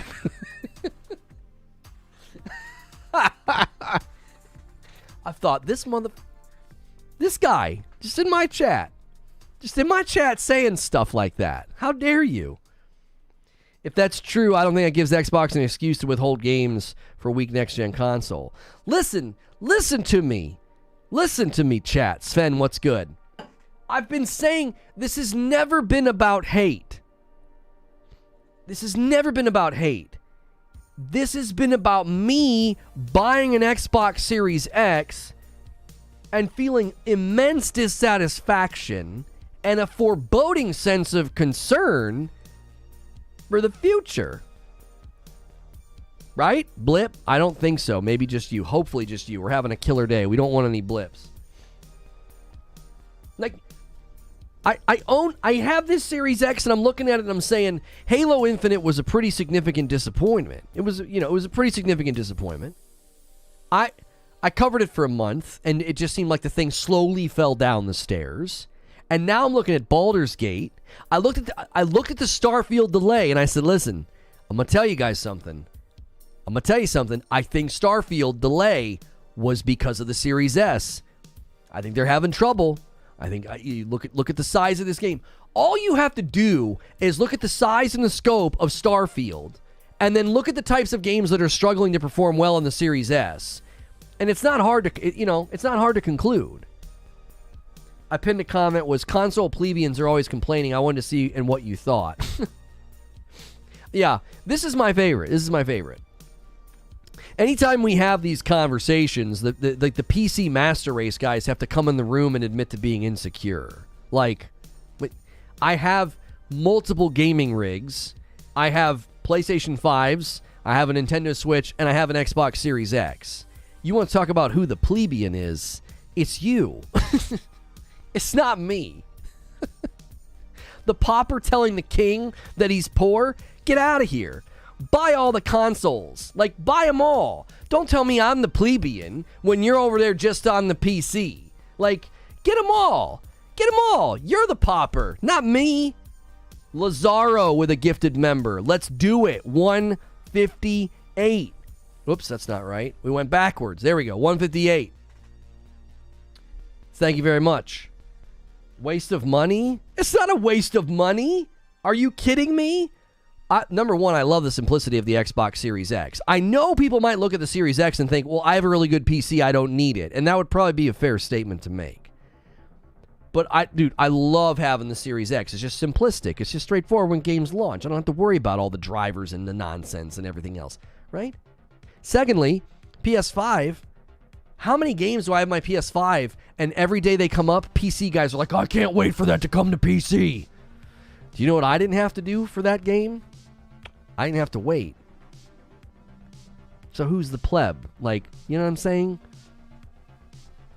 A $10 tip from JC. PlayStation devs develop for PlayStation first because it's the most popular platform, and they're not going to utilize DX12 RDNA2 features on a third-place console. So next-gen features hurts Xbox for multi-plat games. Well, PlayStation devs develop for PlayStation first, but I mean, this is not a PlayStation developer. This is somebody porting their PC game to consoles. You know what I'm saying?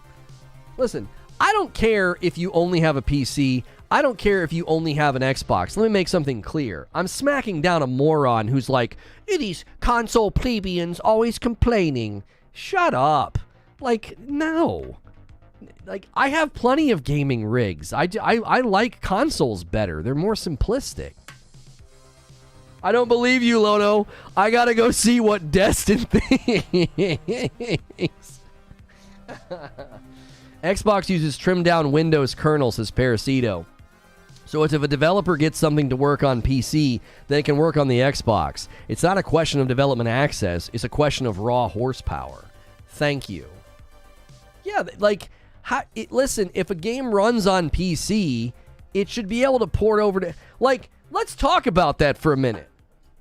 I want you to think about that with me. This is a PC port struggling to go to the platform that's basically the PC ecosystem in a plastic box. That's a light version of Windows that you're running. Did you know that? It's basically a PC. The platform that should be the easiest to port PC games to isn't. According to this situation, I'm not saying across the board it's always going to be this way, but I don't know. It stands to reason that you should be able to port games to the Xbox ecosystem really easily. This, as I said, seems to be doing with performance parity. They can't get performance parity on the Series S, which goes to what Parasito was saying. This is a question of raw horsepower. The weaker system's holding back the generation. It's all there, staring you in the face. It's all there. PC has Sons of the Forest right now. Of course, there are games that hit PC first, yes. But there are also games that you can't play if you don't have a Nintendo Switch or a PlayStation 5. You have to either wait for them to be ported to PC or never play them on your PC. That's why I said, like, calling someone a plebeian when, like, I have every platform and you're limiting yourself to one. Who's the plebeian?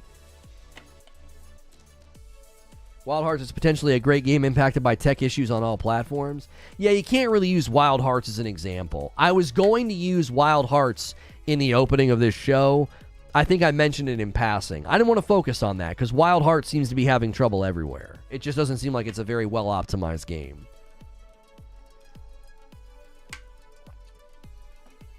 Too many people here are rushing to say the Series S is bad, it's too weak, when really it's the developers in their pipeline. No, JC. No, you're moving the goalposts that nobody can see. You're acting as if you have special knowledge of what the real cause is here. They told us. That I can agree with, says Jake. Why? So the developers come out and they tell us that, and you're like, no, I know what the real problem is. Paul says, saying Xbox is running games worse is because of RDNA 2 alone is wrong. Far more to this. YouTube has labeled this as a Starfield stream. YouTube's going to do what YouTube's going to do. You know what I'm saying? Why bother with tech info from someone who is flat out wrong about PS5 not having RDNA 2? Yeah, like, come on, man. You've been putting stuff in chat that's factually wrong, and we're supposed to believe that your take is the right one? That was like that guy the other day that told me I wasn't using facts and logic, and then he said Sony owns 80% of the global market. Like, no, they don't. Look how bad the Series S is compared to others. I get it, but the lack of power shows. Oh, right. If you look at that, that's a good point, Fuzzy. If you look at a game that comes out and is struggling like Wild Hearts, and then you look at the Series S, I mean, that thing is just like struggling. There are so many games where the Series S performs super well. What games? What next-gen games are running super well on the Series S? Point me in the direction of a Digital Foundry video or a video like that that's doing side-by-side comparisons of next-gen games. Who gives a frick about all your 120 frame games that are 10 years old? Next-gen games, baby, where are they? That run super well over there.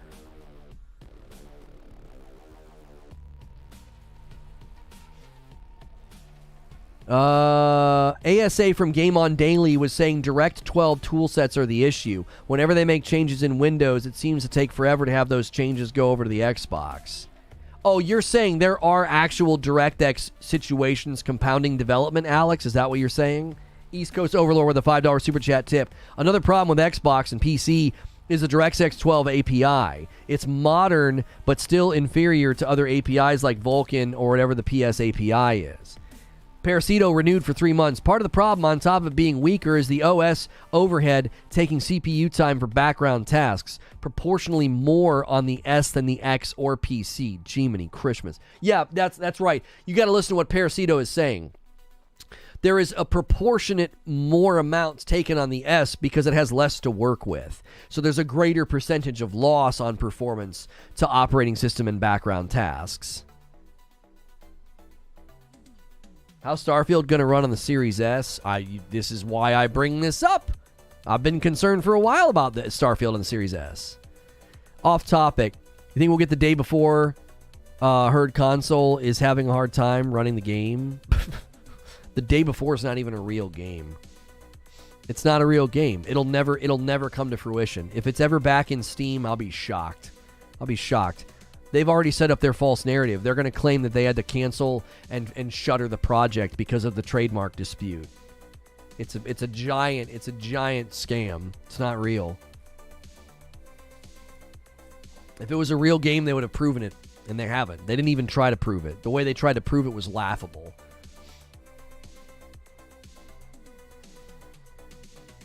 An effing ton of people in here confidently, incorrectly correcting other people.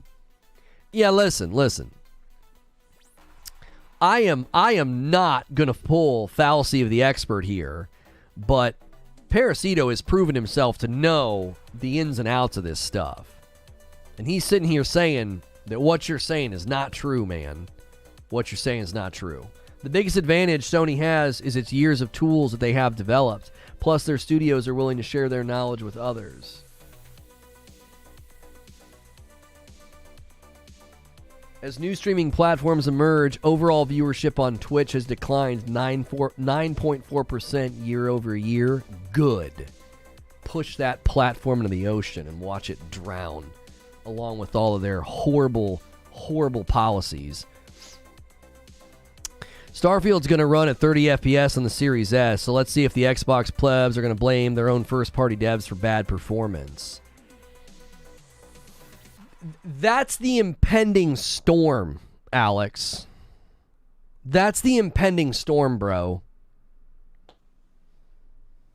Like, if Starfield comes out, because listen to the narrative. Listen to the narrative. The narrative right now is just you wait. Starfield Game of the Year. I had people telling me that Starfield's commercial success could rival Hogwarts. I had people telling me that. Okay? And if that game comes out and it runs like dog water and it struggles to hit 60 FPS, or maybe they don't even give you a 60 FPS mode, what's going to be the narrative then? Bethesda sucks. That's a first-party developer. And Microsoft engineers have been helping them optimize the game for the Microsoft platform.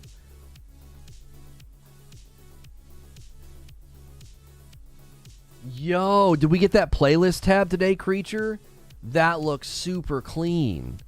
Is that like a playlist tab now or something? Playlists. No, mine doesn't look like that. It's probably rolling out. That is super pretty.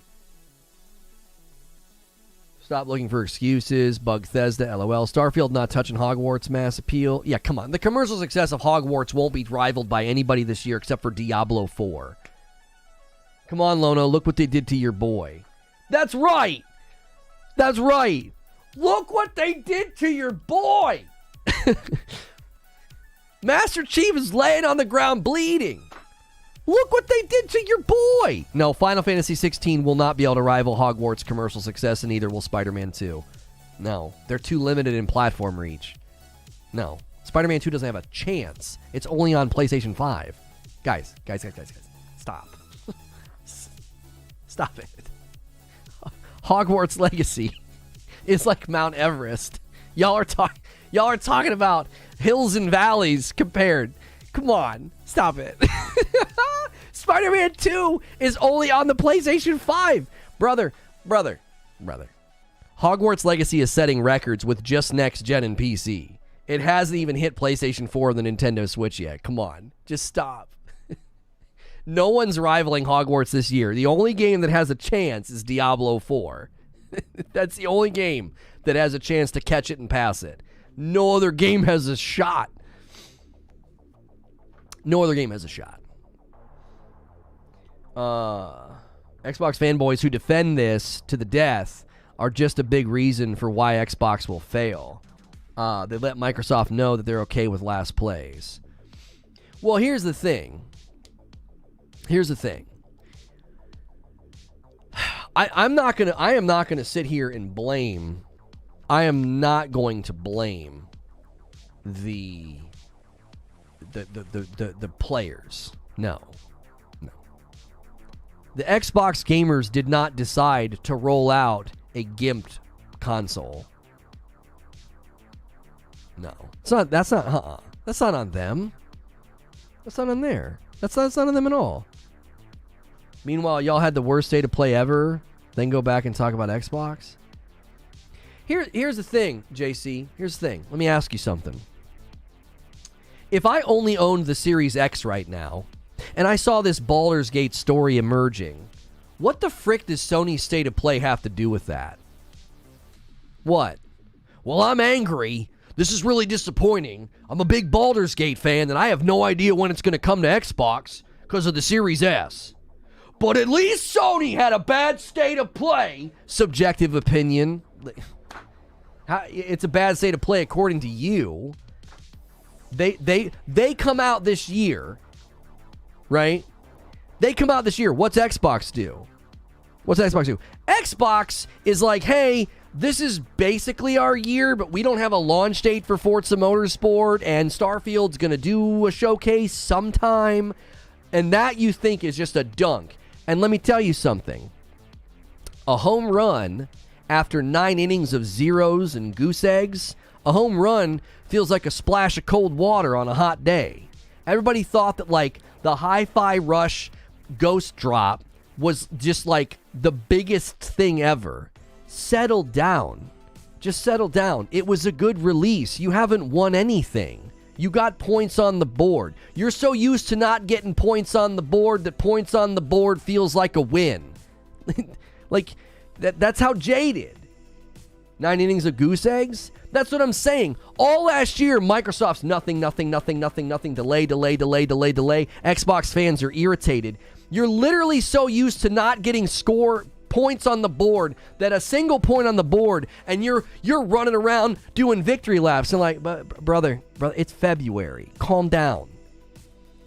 Calm down.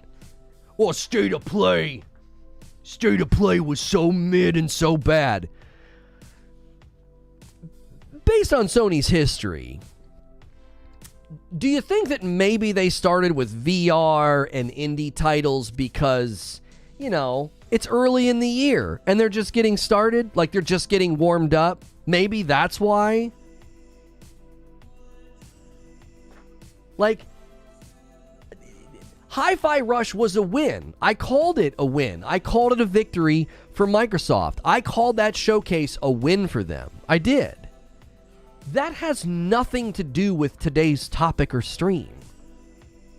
I just wonder, how far are we going to get into 2023 and people are going to have to stop going back there to January? But Hi-Fi Rush, but the developer direct was so much better than the Sony State of Play. That's not a video game I can play. That doesn't have anything to do with today's discussion. Well, we're going to get to April? We're going to get to April and you're going to keep resting on your laurels? Oh, yeah, but Hi-Fi Rush and that developer direct, pew pew, yeah, we had a great start, didn't we? No one cares about that after a while. It doesn't matter after a while. You got to keep bringing it. What did I say in the wake of that developer direct? I said, you got to have a cadence of games. You got to have a cadence of games. That was a separate topic. I'm not saying Baldur's Gate isn't disappointing, but it's important to have context why it's happening. You haven't compelled me to not believe the developers. What's going on with the Series S? Baldur's Gate 3 doesn't have an Xbox release date because they can't get split-screen co-op to work well on the S. That's basically the long and short of it. That's what the developers said. Anybody giving you a different narrative is lying to you. So listen, let me tell you something. Now's a great time. Now is a really, really good time to go watch all your Xbox fanboy channels. Now's a great time. See how honest they're being. Source?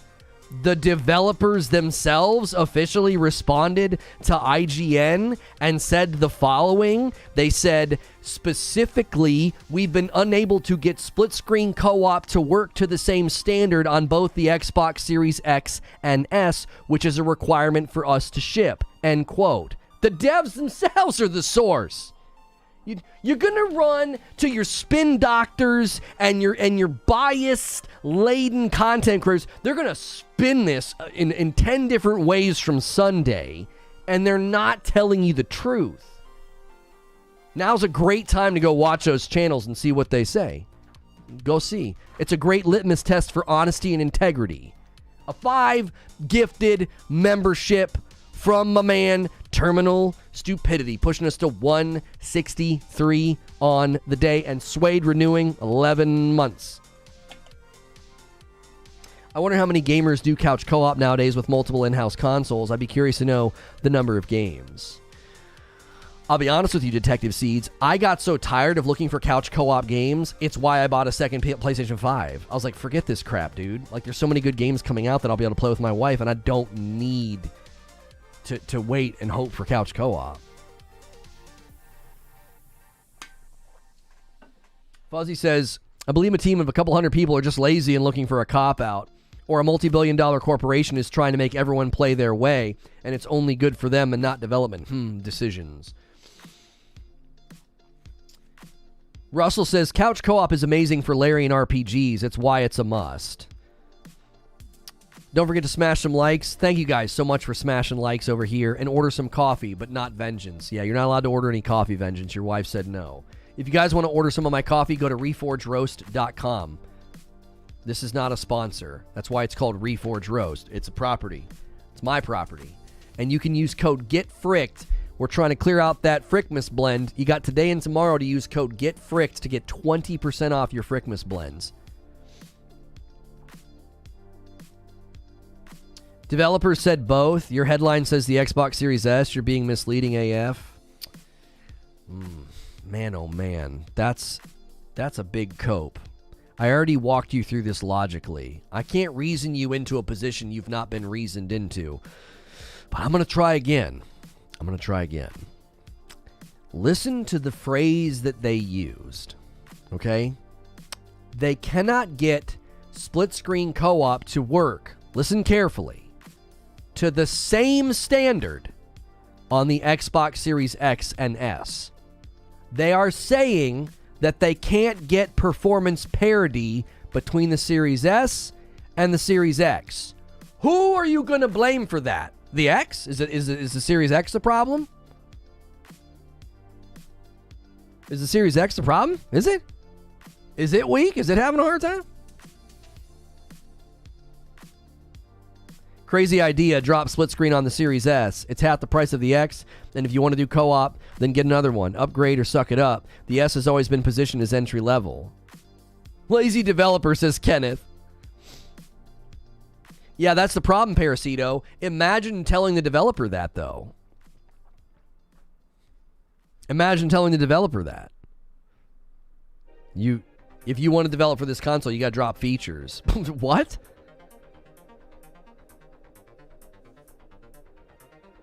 They have to have feature parity between the S and the X. That means the S is the problem. Yeah, I don't know how you look at this and come to any other conclusion. We need feature and performance parity between the S and the X. We can't get it right now. That's a requirement for us to ship. Who are you going to blame? I've got you on a game show right now. Who wants to be a millionaire? And I'm going to ask you a question. Based on all of the knowledge that we have right now, direct from the developer, which console do you think is the reason they can't get performance parity on the Series S and the Series X? You have two choices. Is it the Xbox Series S, which has a memory bottleneck, or is it the Xbox Series X, which is just as strong as the PS5? Choose your answer wisely. And you're like, Phil Spencer's hot. Like, that's what's the answer? There's no other answer to come to. Don't tell me I'm being misleading. Don't call out my integrity in my coverage. Use your brain. How do some of you get to the grocery store and back? How? How do you do it?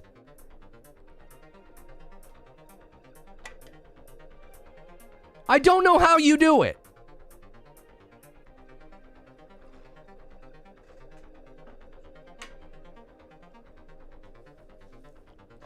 Thank you, Zubair, for 24 months. Don't appreciate the Phil slander. Thank you for a VIP gold, brother. Welcome back. Listen, you want to debate me, you want to bring in different viewpoints and opinions, fine. But you want to come at me and tell me I'm being misleading? Buddy, you better buckle up. I don't tolerate that. No, absolutely not. This is so logically reasoned and deduced. It's so consistent. This isn't some Xbox hit piece. It's plain as day. Read what the developer said. Happy Monday, y'all. Stream's getting good. What's good, Tristan?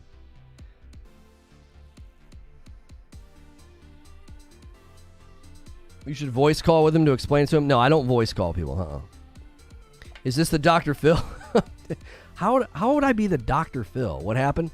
All right, let me give you guys a recap. We've been streaming for about an hour and a half. The turnout has just been absolutely insane on YouTube. Thank you so much. I hope you guys have enjoyed the show. I hope you've seen we welcome disagreement, we welcome discussion, we welcome debate. I keep it safe for work. You want to start calling out my honesty, my integrity, and it's going to get a little hot, okay? It's going to get hot. I'll give you a recap. Hit subscribe and the bell button if you're on YouTube. It is free to hit subscribe. It doesn't cost anything. Smash the like button. Smash the like button. If we get 24 more... What is this video that I have open back here? If we get 74 more likes. Let's set our sights on 500 likes. We could do it. You can talk about PC here. I talk about all gaming. In fact, today's story is about a PC game, Baldurs Gate 3, getting ported to console. And it's an indictment of the Series S, which is something I've been driving that narrative for a long time. Series S will have a million games that perform well, like Forza Horizon, Hellblade, Dirt 4, and have one game that struggles and be like, see, the Series S is a potato. JC, I can't even respect what you're saying, but I'm going to try. With respect, you're not paying attention. Go to Digital Foundry and look at any game that's launched, any multi-platform game that's launched, and the Series S is woefully and objectively, demonstrably behind. There is no argument to be made, bro. There isn't. When Hellblade 2 comes out, if you think it's going to run super good, super well, or whatever phrase you want to use, on the Series S, bro, I'll 48 hours in Digital Foundry will prove me right. It will struggle. It will have dynamic resolution. It will have old-gen resolution and struggle to hit 60 FPS. Look at the games that have come out. Look at them. Look at the games that have come out. And this is always the pushback. This is always the pushback. Well, I don't care. It looks fine to me. That's not what was originally stated. That's not what was originally stated. I'm pushing back on you claiming, oh, the Series S will have a ton of games that run super well, and then it'll have one bad game and people will call it a potato. No. Right now, virtually every multi-platform game that has come out runs poorly over there. Dynamic old-gen resolution. That's false, but okay. Don't assert it's false. Tell me why it's false. You haven't argued. You're just stating that it's false. Look at Halo Infinite's performance. Dynamic 1080. That's old-gen resolution. Old-gen resolution. Old-gen performance on that box. You can't even do ray tracing on it.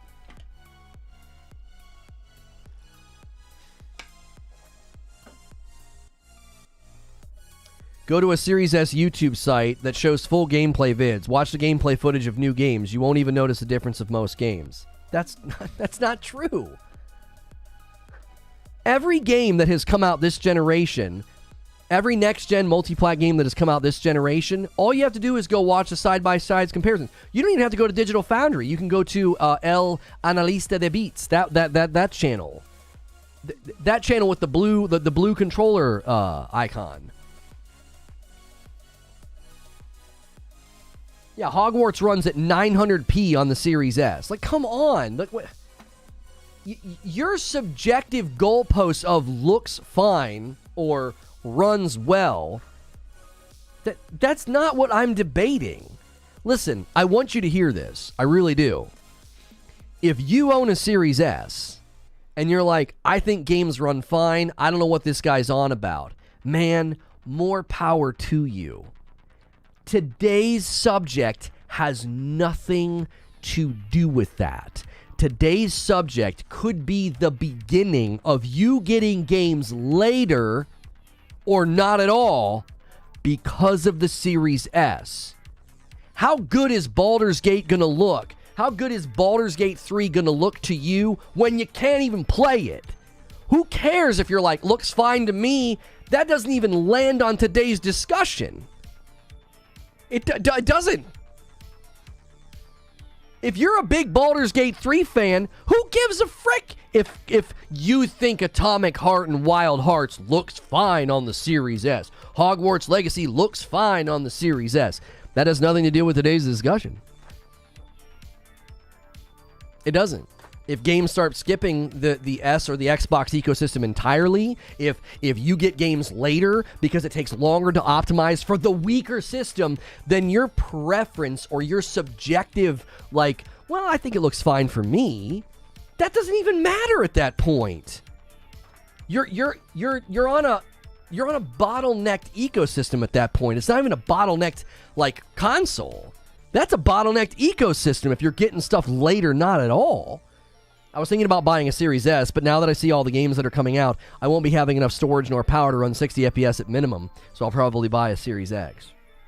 Listen, I've had people in here tell me I was thinking about getting the Series S, and I'm not going to now.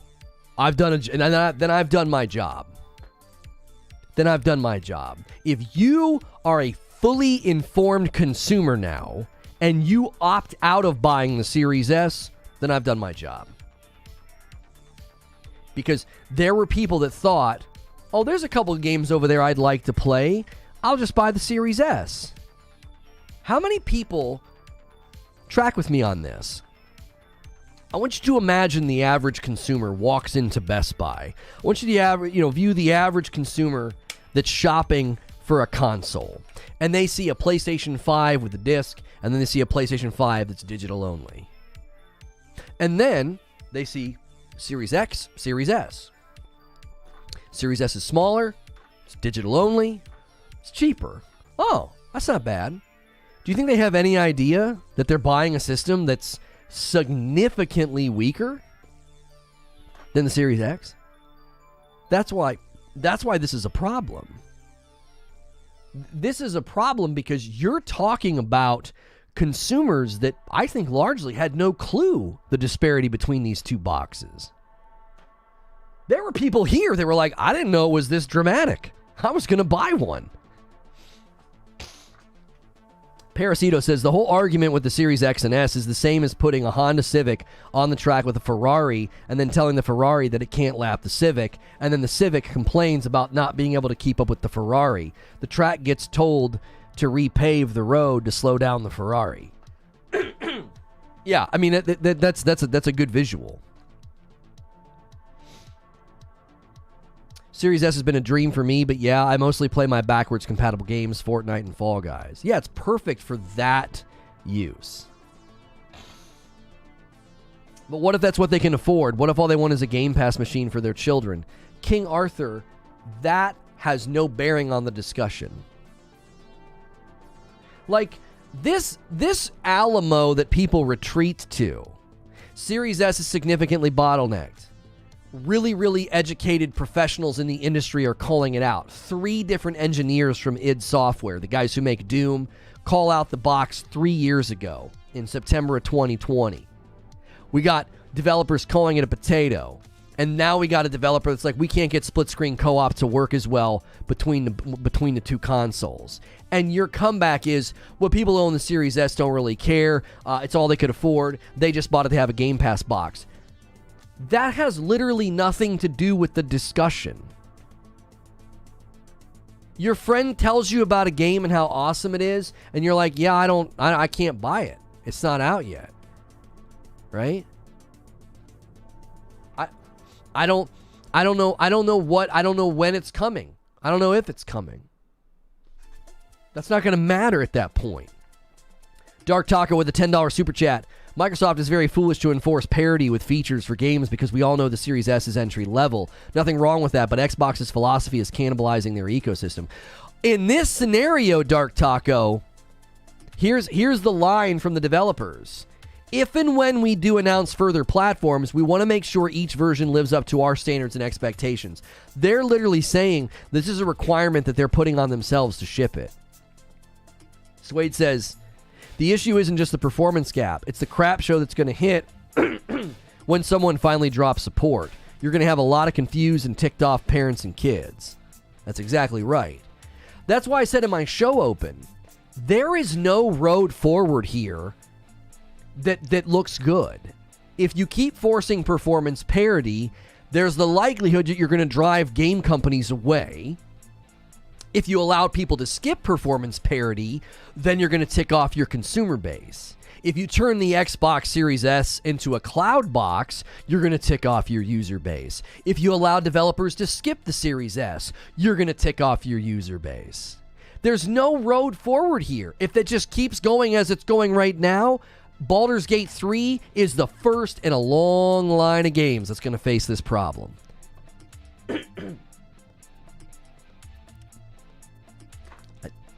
That's just a logical breakdown of all their choices. It's a logical breakdown of all their choices. The way people spend on console is that it's not affordable to make games that cost more than 3 MCU movies. I'm not sure what you're trying to say, Poe. Console growth has been flat to dropping. It's a trade-off to grow the console market. And then you say it's like talking to a wall. What, you think you trotted out some really compelling argument there that they were trying to sell a cheaper console because console sales are plateauing? Eugene says, the Series S existence would be perfectly fine if Microsoft from the beginning didn't require feature parity and they made it clear it was possible that not all games would be on the S. That's the ultimate issue. Yeah, I think that poses a big problem for them. Yup, it's not rocket science. Oh, fine. You're so much smarter than me, you've got it all figured out, man. I mean... Like, I don't understand why some of you guys think you're going to win ground by passively insulting me, as if I'm not sitting here actively engaging in dialogue and back and forth.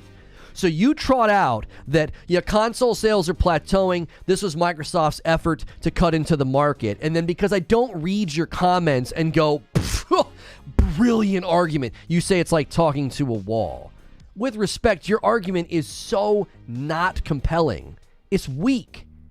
And it has nothing to do with the situation. Even if I grant your point.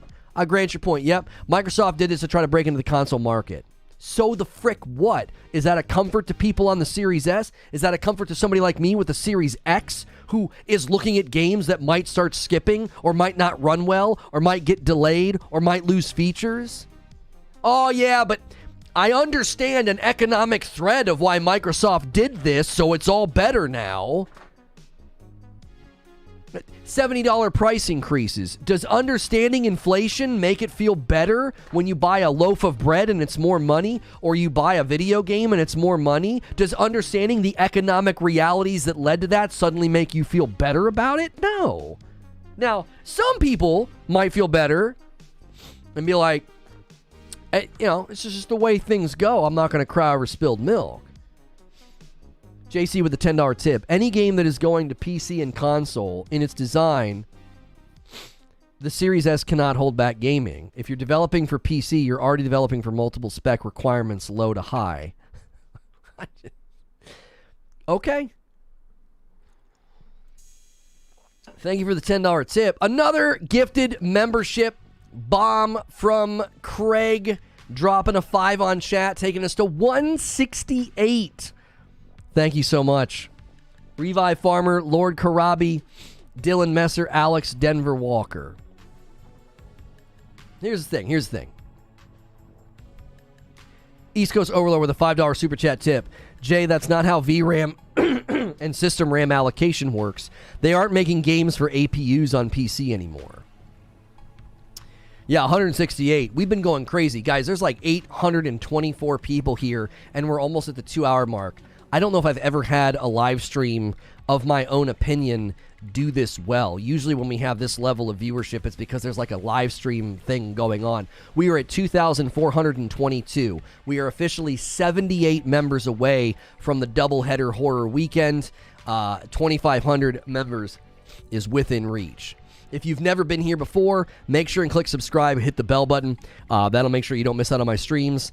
I'm a live streamer Monday through Friday doing live talk shows like this about gaming topics, and I'm safe for work. Sorcerer with a gifted membership, and it goes to No Set, and Quintar with 5.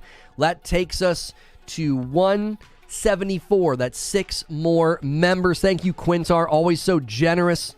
Let's go. Yeah, No Set's been here involved in the topic and debating and being awesome. Parasito says PC specs aren't 1-to-1 compared to console simply because of APU and core library differences. Parasito echoing what East Coast Overlord already said. A $5 tip from NC. I have a Series S. Games run great, but I agree it holds back games. Lono Chef. Thank you, NC. Blue Arrow says, the way I see it, this generation has been a disappointment. I thought 4K 60 was the standard, and that rarely happens. Oh, I tried to warn people about that. Hey, another milestone. Bumping us neatly and nicely to 175. Mr. Denver Walker gifts a membership to Friendly Neighborhood Pothead. What a wonderful name. Listen, like, I tried to warn people about this scenario. I try to say, listen to me. you're not looking at this straight-faced if you don't think this is going to hold back this generation of console. It's a weaker system. And listen to what you're saying. I want you to listen to what you're saying. I address this in my show open. You're basically looking at developers and saying, hey, we made a business decision that's going to force you to do more work.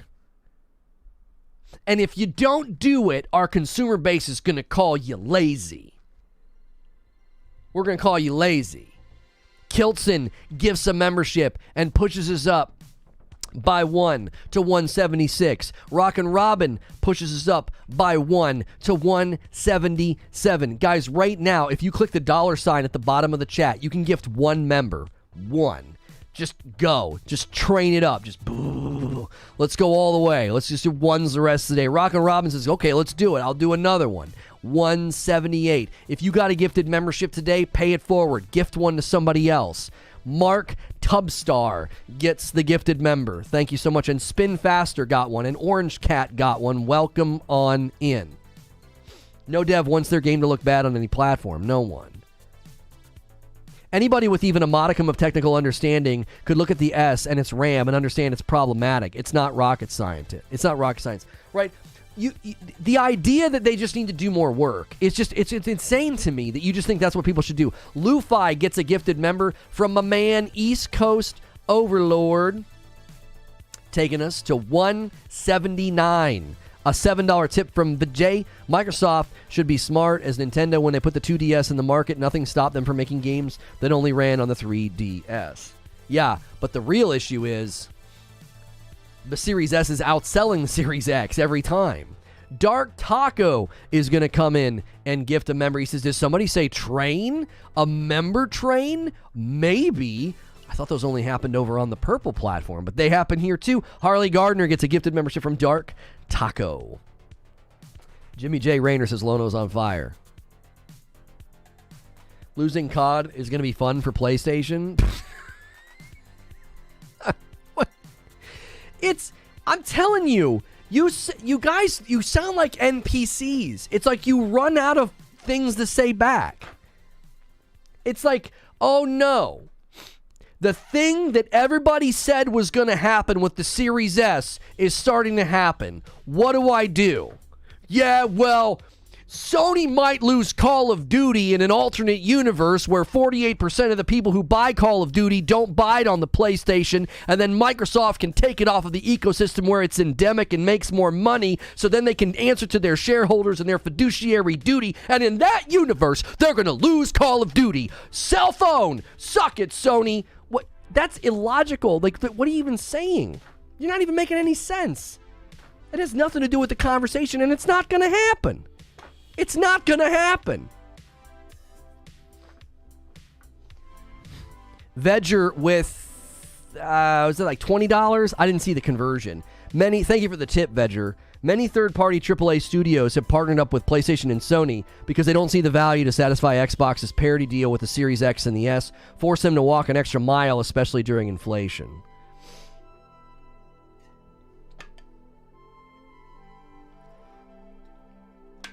The phrase, that's neither here nor there, keeps running through my head. I'm getting dizzy. Xbox doesn't even want to take it off of PlayStation. Right, like, Microsoft is on official record in like 18 different places saying, yeah, we don't want that to we don't want that to happen. Are we getting coffee orders and I'm not getting emails? Oh, no, there it is. I was going to say, I got the PayPal email first. Yo, Sergio did a best of both worlds, a dark roast and a light roast. Thank you for ordering that, Sergio. A coffee order. That's our first Reforge Roast coffee order of the day. Daniel Graves says, guys, we can't let this gifted member train slow down. He gifts one and takes us to 181. And it goes to Nathan Bean. Parasito says, people also tend to blur the line between RAM and VRAM. They are very different things, especially when talking about gaming and high-performance applications. Imagine a dev spends money trying to develop for the Xbox. They can't get feature parity, can't launch, loses all that time and money, and can't recoup it. There you go. That's exactly right.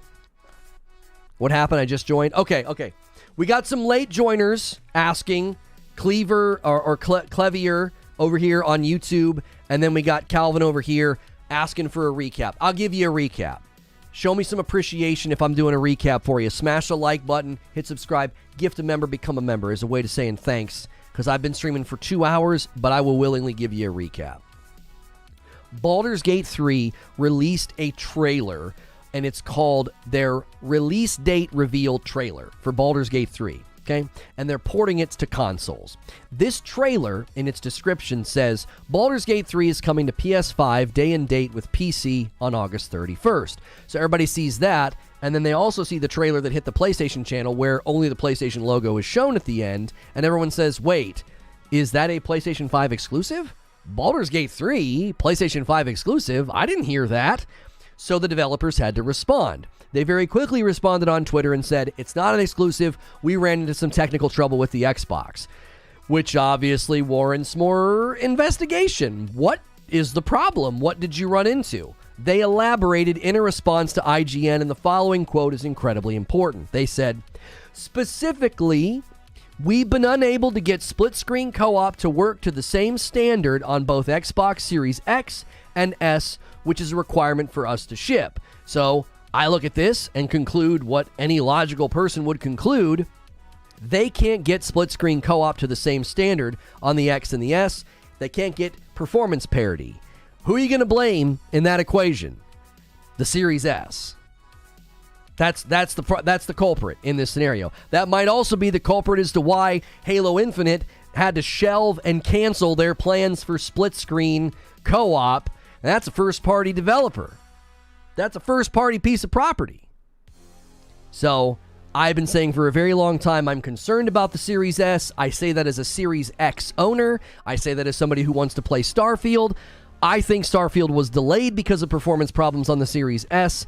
I think Microsoft has made a fatal error. I have called the Series S a self-made Trojan horse for a while, and I've been told I'm a hater. I've been told I'm just hating on the Xbox, and it's coming home to roost right now. This is some of the first pieces of clear evidence that Series S is going to cause a problem. You can look at performance problems right now in any game that they do a comparison on Digital Foundry, and typically people tell me, well, nobody cares about that. The people that buy that console don't care about performance. Okay, well, they're going to care now when they don't get games.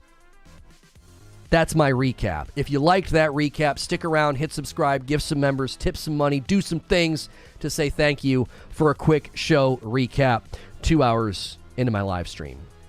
And I got a tip from SJ Niao, who says, only 10 gig of RAM is insane, less than the One X. Yeah, it has less memory. Keep that in mind. The Xbox One X, an old gen, and the Xbox Series S, the One X has more memory.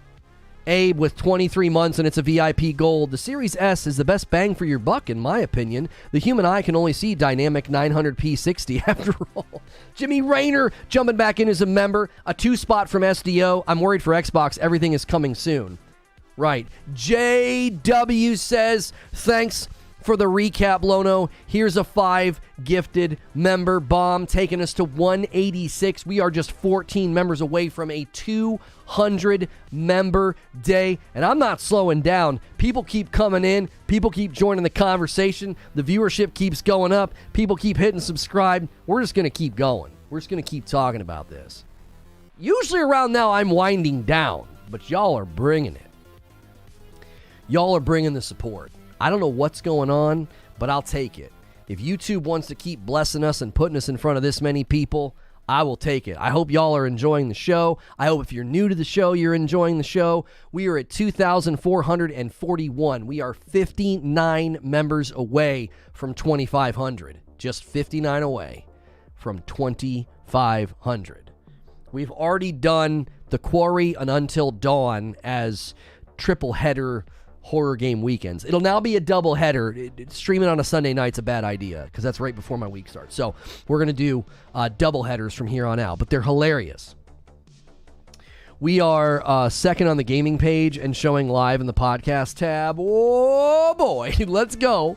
Let's go. The platform's making decisions that are going to bless us in big ways, man. We have worked really hard to get here, and YouTube's making some moves that's going to be real good for us. 5 gifted members from Terminal Stupidity. It goes to Cliffo, Adam, Lee, I am MVP1, Walter, and Sefson, and a $5 tip from East Coast Overlord. Here's a talking point.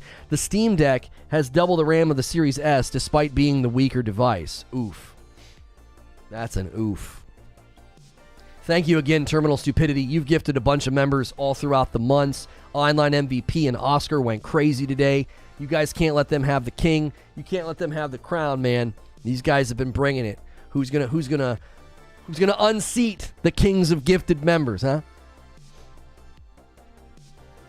YouTube's rewarding you for all the BS you had to deal with last week, all those blips and stuff. Yeah, I looked at my metrics, and I'm like, man, viewership was down all last week for us, and I forgot. I was like, oh, yeah, the platform was having a conniption basically every day.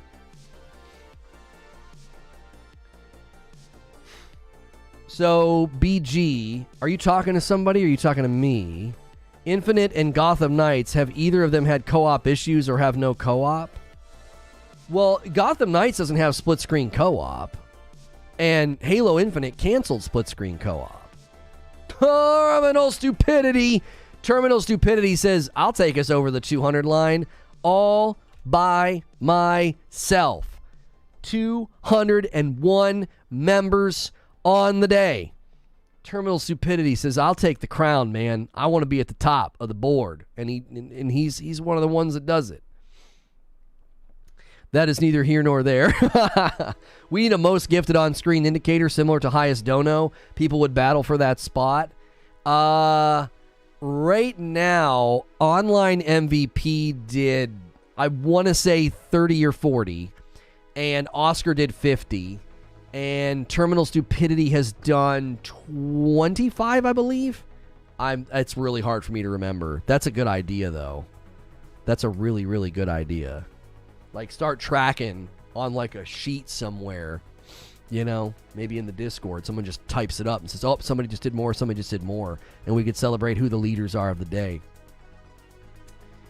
Parasito says, keep in mind that some phones are able to outperform the Series S in benchmarks. It's not a good look. Jeepers. I just subbed. Thank you so much, Big Lido. If you guys have been enjoying today's show, this is basically what we do. If you go to the live tab on this channel and you look at all of the different things and all the different content that we put out, we consistently do shows every day about a variety of topics. We covered the Kill the Justice League game, Hogwarts. I did Horizon Call of the Mountain gameplay with the PSVR 2. I covered New World. Is it time to return? We played a lot of Hogwarts. It's been great. Just realized that's a sick t-shirt. Always remember, these shirts come from 80s Tees, unless I'm doing an Into the AM integration, which we work with them as well. You can use my code at Into the AM anytime you want, and you can use code LONO at 80stees.com as well. Grow out your beard to be glorious? No, I like keeping it trimmed up. I like it, and I keep it off. I keep it off the neck. I don't want to be the cliche neck beard. You know what I mean? Lonos Donos, 1 to 3 place gifters. That's so cute. Yeah, we could do that. That'd be good. Jay Wright with a $2 super chat tip. $70 for last gen performance on the Series S is crazy. Yeah, that's it. 4,000 shave goal. If you guys hit 4,000 members by the end of the day on March 2nd, I'm giving you the 2 extra days. If you hit 4,000 members by the end of March 2nd, sure, beard comes off. Go for it. You haven't even hit 3,000 yet. You haven't even hit 2,500 yet. You're getting ahead of yourself. Is this a record sub gain for you? I think our most ever on the channel was like just under 3,000. Like, I think we touched 3,000 for like half of a day, and then we slipped back down. What if Lono shaves the beard and he doesn't have a chin? I wouldn't be able to get that image out of my head. Eugene says, Lono, do you remember when we first heard about the feature parity requirement and we thought no way they would do that, how it would be problematic? We thought it had to have been a mistake in the report. Well, Eugene, do you remember people writing off the guys from ID Software? Like, I pulled those quotes out in another couple of videos. This isn't the first time I've gone to those quotes from the guys from id Software. It's like, these guys make Doom, and they're telling you this is a problem. What?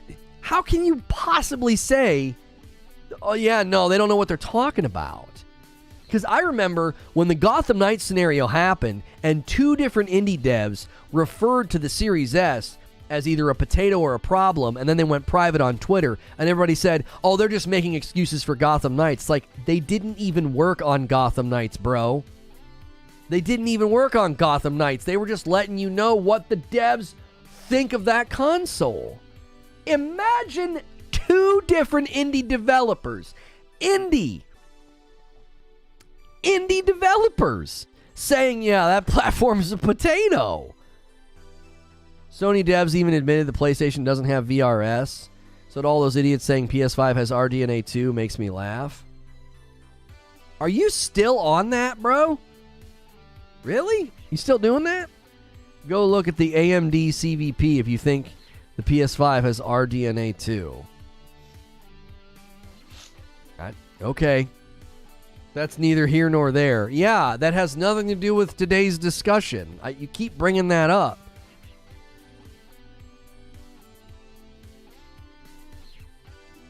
Game devs and platform manufacturers have orthogonal interests. Okay, I have to look up that word. I love big words. Orthogonal. Involving right angles, at right angles. In mathematics, orthogonality is the generalization of the geometric notion of perpendicularity. By extension, orthogonality is used to refer to the first separation of specific features of a system. That's a cool word. They're orthogonally opposed, maybe? I don't know. Their interests are not aligned. Right. So they will fight with each other. You could say diametrically opposed. You could say, yeah, you could say a lot of things. I get what you're saying. I'm responding to people in chat. Okay. Say that 5 times fast. In mathematics, orthogonality is a generalization of the geometric notion of perpendicularity. By extension, orthogonality is used to refer to the separation of specific features of a system. I wasn't sure I was going to be able to do that. I started and I thought, I don't know. This is going to be a tough one.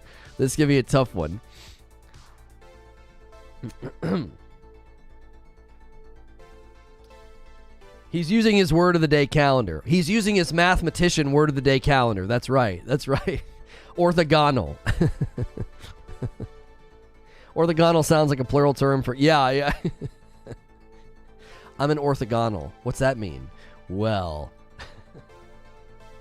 Any Hellblade 2 news? Not that I've seen. No, I've not seen any news about Hellblade 2. It's a general concept that can be applied to higher dimensional spaces. Okay. I might can help. I only lost my gear. Depending what time I'm going to be playing on Xbox. What are y'all talking about? I can drop one for you later tonight. Oh, anyone available or willing to help me get this chemist in the DMZ? Oh. I was like, what are you guys talking about? Did we have another order of coffee? Another order of coffee came in, 3 bags of the Frickmas, and you didn't use the discount code. It's the last, today and tomorrow are the last 2 days you can use code GETFRICKED to save 20% on the Frickmas blend as we move through the remainder of that inventory. And you forgot to use it. Orthogonality? Orthogonality. Like multiplicative. Those freaking math words that are hard to pronounce.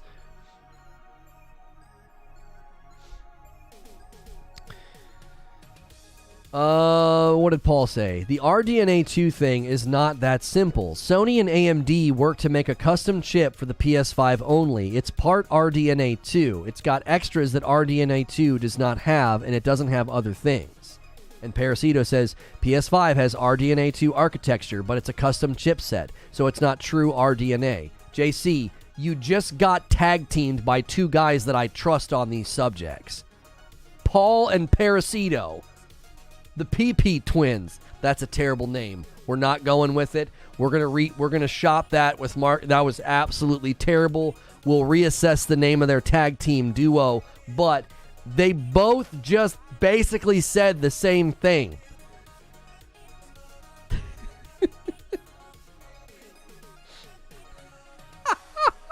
Parasito says, hold up. No, don't do this to us.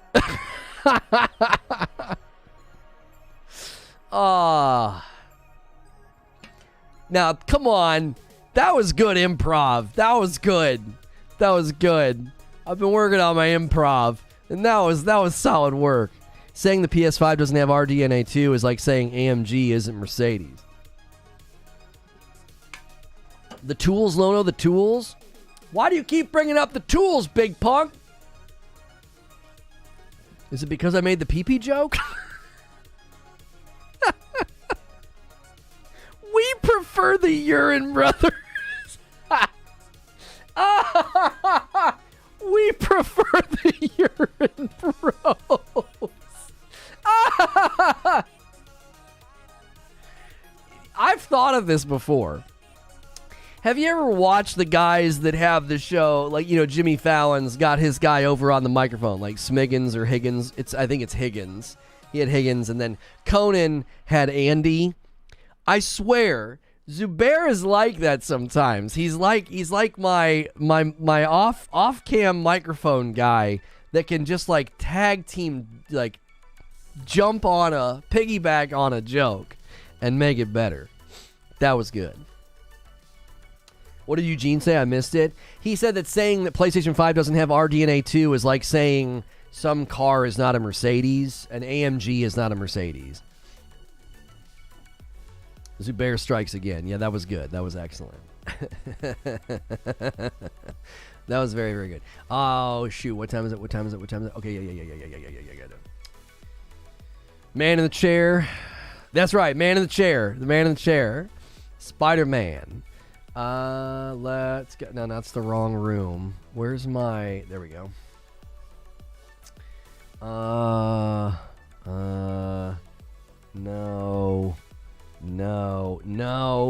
Here we go. Okay.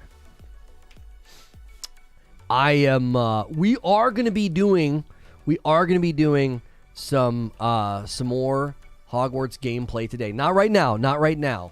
I want to keep this conversation going, but if you guys like gameplay, if you like when I do gameplay later in the day, make sure you're supporting those streams, because that's really the main reason that it'll keep happening. And that means we need folks hanging out, supporting, blah, blah, blah. Whether it's with memberships, likes, or just viewership, lurking. This has been an amazing show, and we ain't done yet. We're going to keep on going and keep on talking.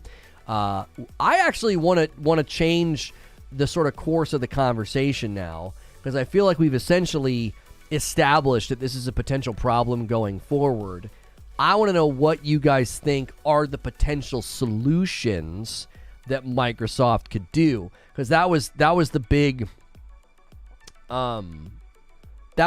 point that like Creature and I came to over the phone, is there's just no way forward here that's going to work very well. Another order of coffee came in from Zyber, 2 bags of Frickmas, and got $7.50 off because he used the Get Fricked code. So use code Get Fricked so you can save on those. My man Khalid hitting a 17-month milestone. Believe me, you get solo aggroed by the PP Twins one day, Lono. Solo aggroed, that's my man. That's my man. Good joke. And then 14 months from Demon Eye says, love this community. Tell him, Mr. Lono, why do you hate the Series S so much? Because they tried to kill my wife. No, I'm kidding. The Series S is a weak console. It's hamstringing the console that I bought. I bought a Series X, and it hurt. It's hurting the potential of games like Starfield that I really want to play and enjoy. You know? Batman. That was supposed to be kind of a Harrison Ford, you know? Harrison Ford Batman, right? Tried to kill my wife.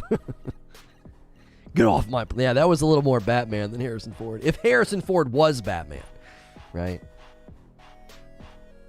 Jake says 2023 is going to be a giant test. This has to be the year. There's no more room for talking for Microsoft. They need to deliver first party. If not, it's time for a change at the top.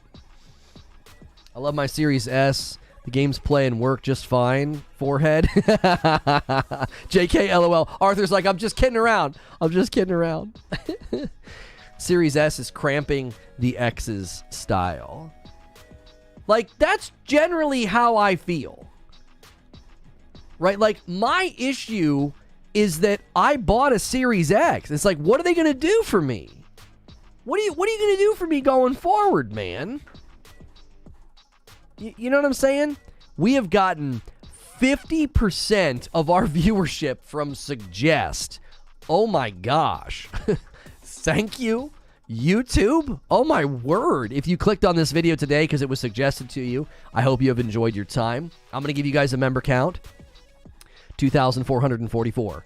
We are 56 members away. We're near the end of the month, so we're combating the up and downs. We're very, very close. 56 away from 2,500. I'm not a fanboy, but Sony did it right. Disc or no disc. It's just simple. Oh, disc or discless. Simple. They need to drop the Series S.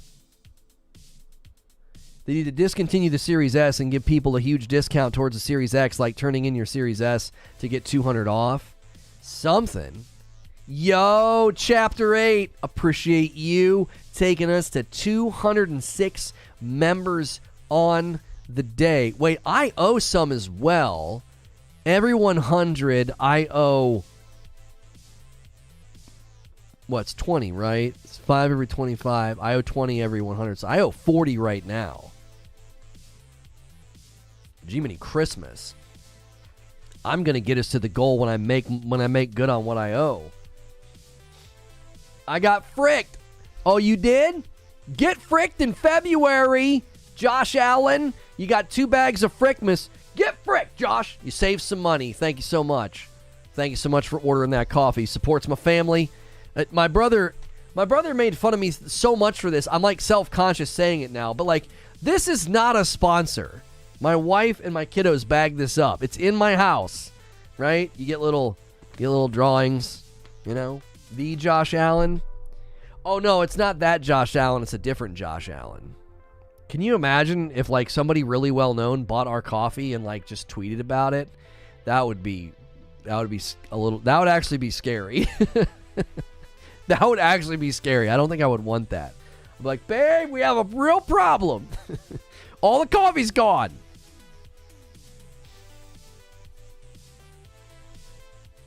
I love the resealable bag. Oh, thank you.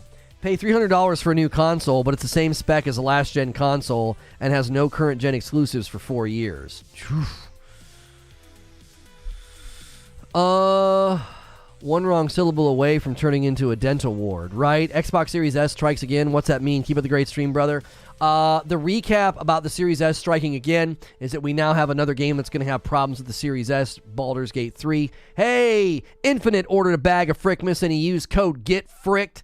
Keep those coffee orders coming. Keep those coffee orders coming, man. Moving through that inventory, getting those discounts. Yeah, so Baldur's Gate 3 is porting the console, and the news about the Xbox Series S, this is basically Xbox news is what this is. It's not just about Baldur's Gate 3. But the Baldur's Gate 3 devs basically said we can't get co-op split screen to look, we can't get the same standard on the Series X and the S. So you'd have to look at that and conclude they can't get performance parity. Who are you going to blame? Well, the Series S, right? Matthew McConaughey. All right. I love my Reforge coffee. Yeah. I think time is a flat circle and Reforge roast. This isn't a town. It's like a memory of a town. And the memory's fading. Order Reforge roast today.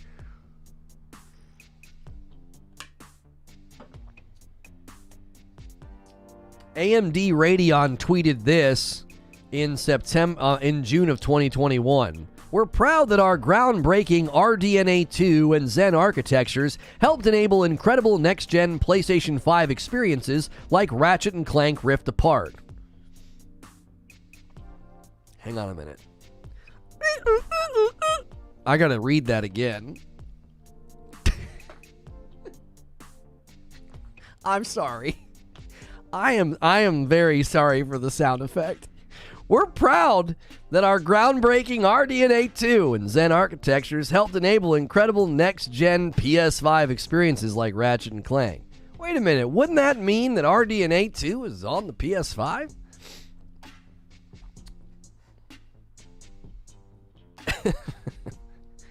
Everyone tweet at LeBron James to try out Reforge Rose. Was that Glass's windshield wipers? No. Seriously. Guys. If you're gonna do some big huge push to try to help Reforge Roast on Twitter or something, you gotta wait until we have all the new bags. I gotta get the new bags. We gotta work our way through the dark roast and the light roast. I want everything in these bags. They'll be black. Yeah. You gotta give us some time. Give us some time. I can't have some like. I can't be sending a relabeled bag to a famous person. They'd be like, what is this? What is happening? Dry Station 5, games made for PS4, still selling PS4. You're like an NPC, bro. You're an NPC. It's like, what do you mean? It's like the only way to cope with the state of Xbox is to just create false summaries and narratives about PlayStation.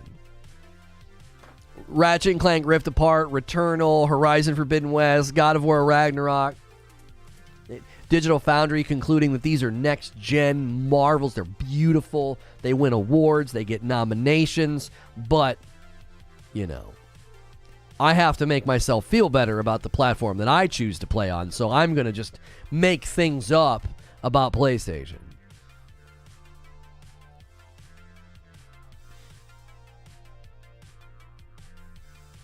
Yeah, Demon Souls remake. Last of Us Part 1 remake. It's like you run out of things to say, so you just start throwing, insults. Sony crying for COD says a lot. Yeah, there's another one. Sony crying for COD. Yeah. Again, it's like you run out of things to say. Everything gets slapped down.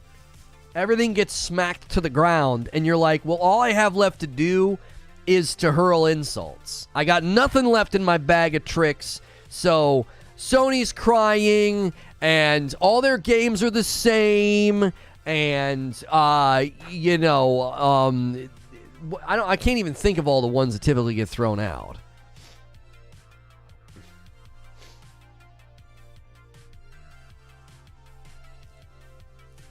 It's basic trash talk. Basic is generous to call it basic trash talk. Yeah, basic something. A basic bitch. That's what you sound like. You sound like a basic NPC. You sound like a Sony-hating basic bitch. That's what you sound like. Basic's the right word. And I'm having to censor myself because, boy, would I like to drop that word right now. Who talks trash about video games consoles? Honestly.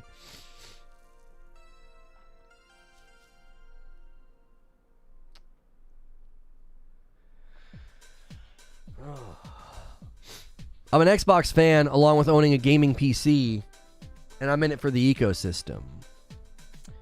Well, that's why today's subject is so important, though, Nicholas. Right? That's why today's subject is so important. Imagine Baldurs Gate 3 is the first game to tell you about this. Right?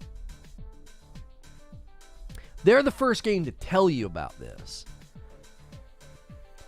How many more games are dealing with this right now? How many features are you missing out on? Like the split-screen co-op that got scrapped by Halo Infinite. Like, you're in the ecosystem. The ecosystem's good, right? Game Pass, baby. Game Pass. Microsoft's day and date, and they're buying all these games up. Okay. What are you going to do when the ecosystem gets damaged by the Series S? Games are skipping the ecosystem or coming to it late or coming to it and missing features. You see what I'm saying? Like, that's the point, is you're going to run out of ways to make this like look good. I'm not disagreeing with you. Luckily, none of the games I play aren't affected. You used two negatives there. I think you meant to say, luckily, none of the games I play are effective. Or, luckily, the games I play aren't affected. You used both negatives, so it's confusing. Imagine Returnal and its instant load times trying to run on the Series S. It literally couldn't. Team Dreamcast. Paul says, I'm just saying the S cannot run the 1X version of games with the higher resolution because of the RAM. Trust me, I have an S and a 1X, 3 Xbox Ones. It's not hate toward the S, it's just facts. Do you remember when we looked at Halo Infinite performance and it ran more stable on the Xbox One X than it ran on the Series S? Like, how is that not a cause for concern?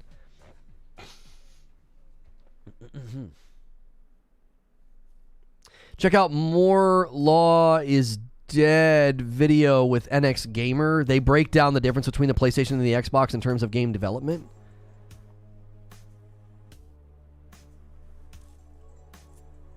Series S does have the instant load times.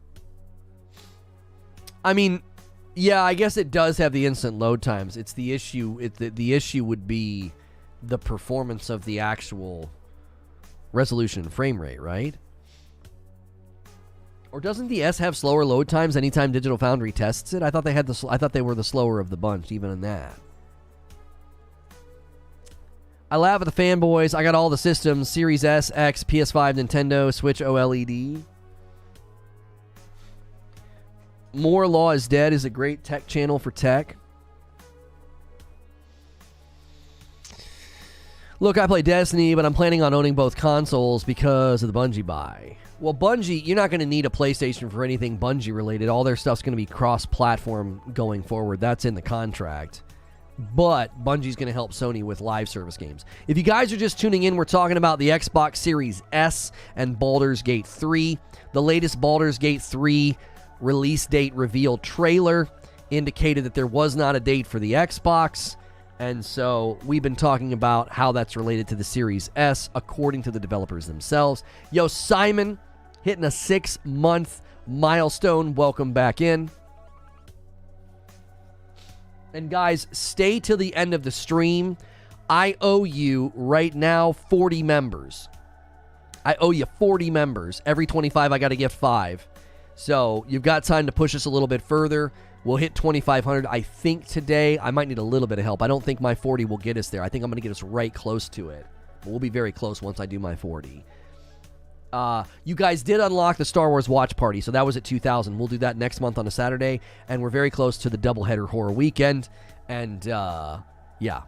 So, thank you guys so much for being here. Thank you for all of the amazing gifts and being super generous all of the time to the channel and supporting what we do here. And big milestones we give back with members-only streams. A lot of those streams are with my wife. Valheim's the 14th. I think they're doing something in mid-March. That sounds right to me.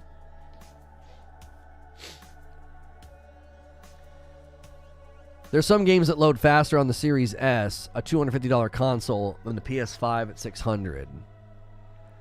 Yes, and there are technical reasons for that. You're playing an inferior version of the game, so it has less to load. That's not the dunk that you think it is. That's an own goal, if I've ever seen one. You just turn around and kick the ball into your own goal. Yeah! PS5, suck on that. This game loads faster on the Series S. Asterisk. Well, it's because you're playing an inferior version of the game with lower textures, lower resolution, less assets. So yeah, it loads faster. Of course. Suck on that! My meal came faster than your meal. Yeah, you ordered an appetizer. I ordered the ribeye. I'm happy to wait.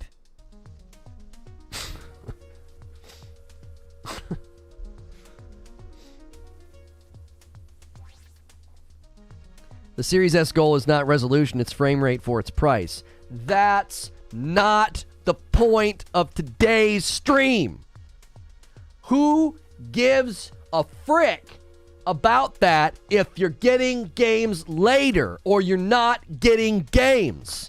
Today's show is not about your ability to cope with inferior performance. It's about a system hamstringing this entire generation for Xbox, and you might get games late or not at all. I don't care how much Kool-Aid copium you drink every morning to accept the fact that this is an inferior console with inferior performance. It is superfluous to the discussion for the 10th time today. Enough. That has nothing to do with what we're talking about. I've had this conversation for 12 months with y'all. The people that are like, who cares? People on that system don't care. They don't notice the difference. I don't care how many Digital Foundry videos make the Series S look like a flip book in comparison to other games right now. No one cares about that, even though it was promoted as a next-gen console with the 1440 resolution target and 60 FPS, and it's almost never hitting that. Never. But you can cope with that. I've had to listen to that for 12 months. It's not about that. You're gonna miss out on games. It is coming. It's practically already here. It's practically already here. I don't care how you cope with the fact that they misadvertised this box because apparently all the people that bought it think like you. That just doesn't matter in the discussion. It doesn't.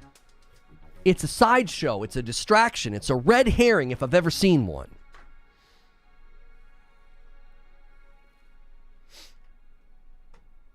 And I have every right, as someone who bought a Series X, to be irritated by this. You can sit here with Vaseline smeared on your glasses and you don't see the difference between the two games or between the two systems. You can look at games all you want with that doe-eyed optimism that doesn't see the clear performance differences.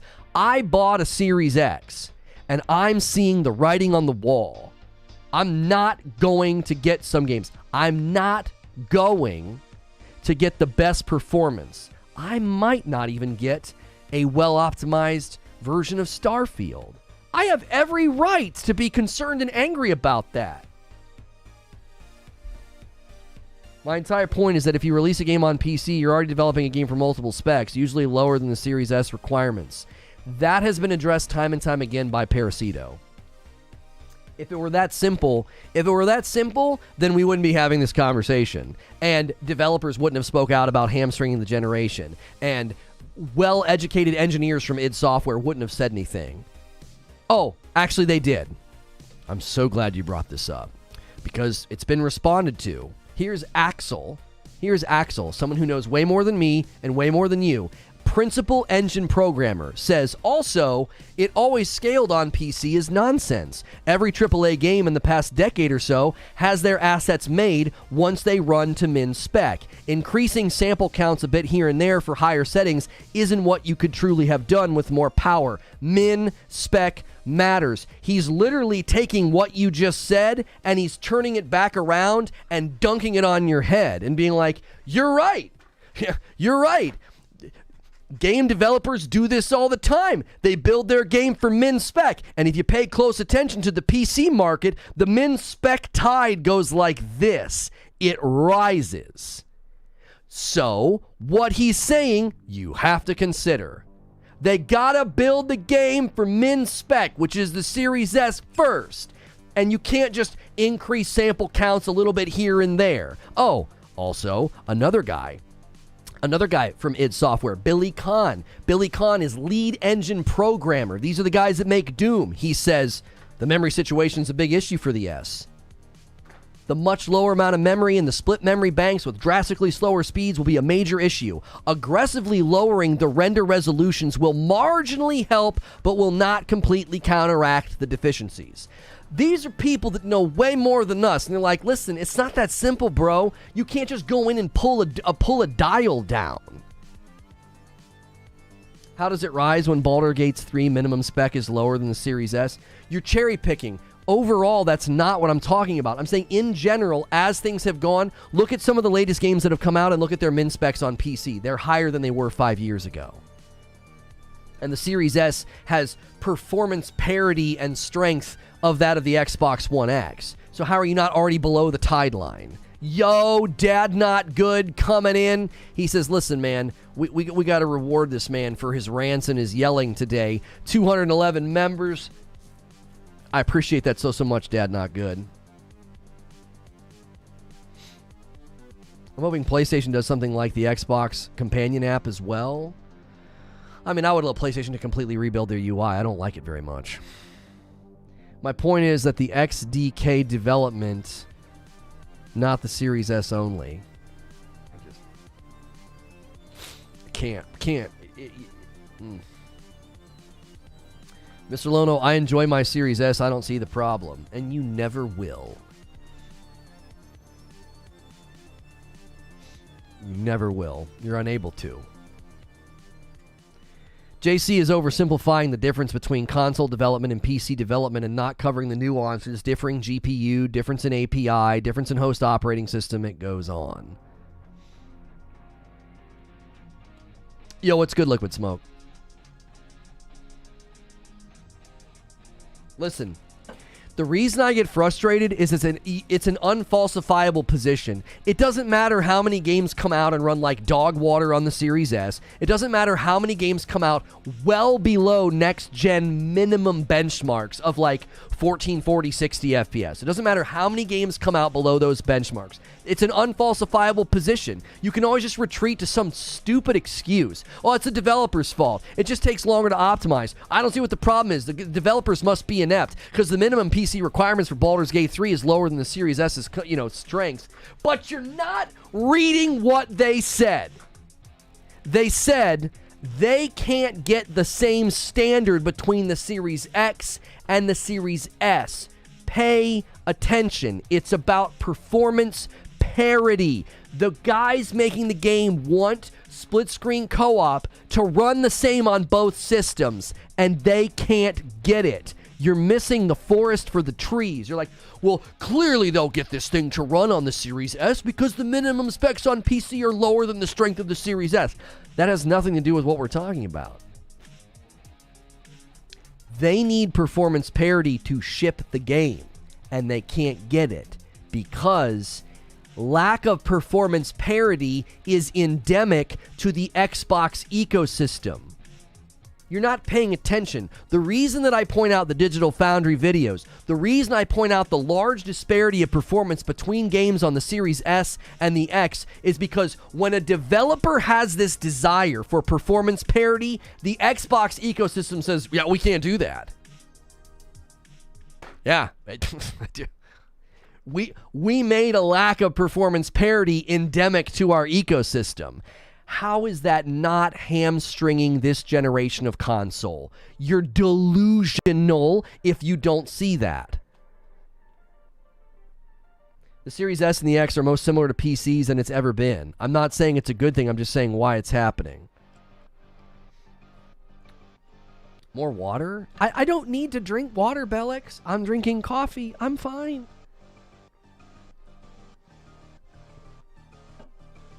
It's sweet that you're trying to mother me, but I don't need mothered right now.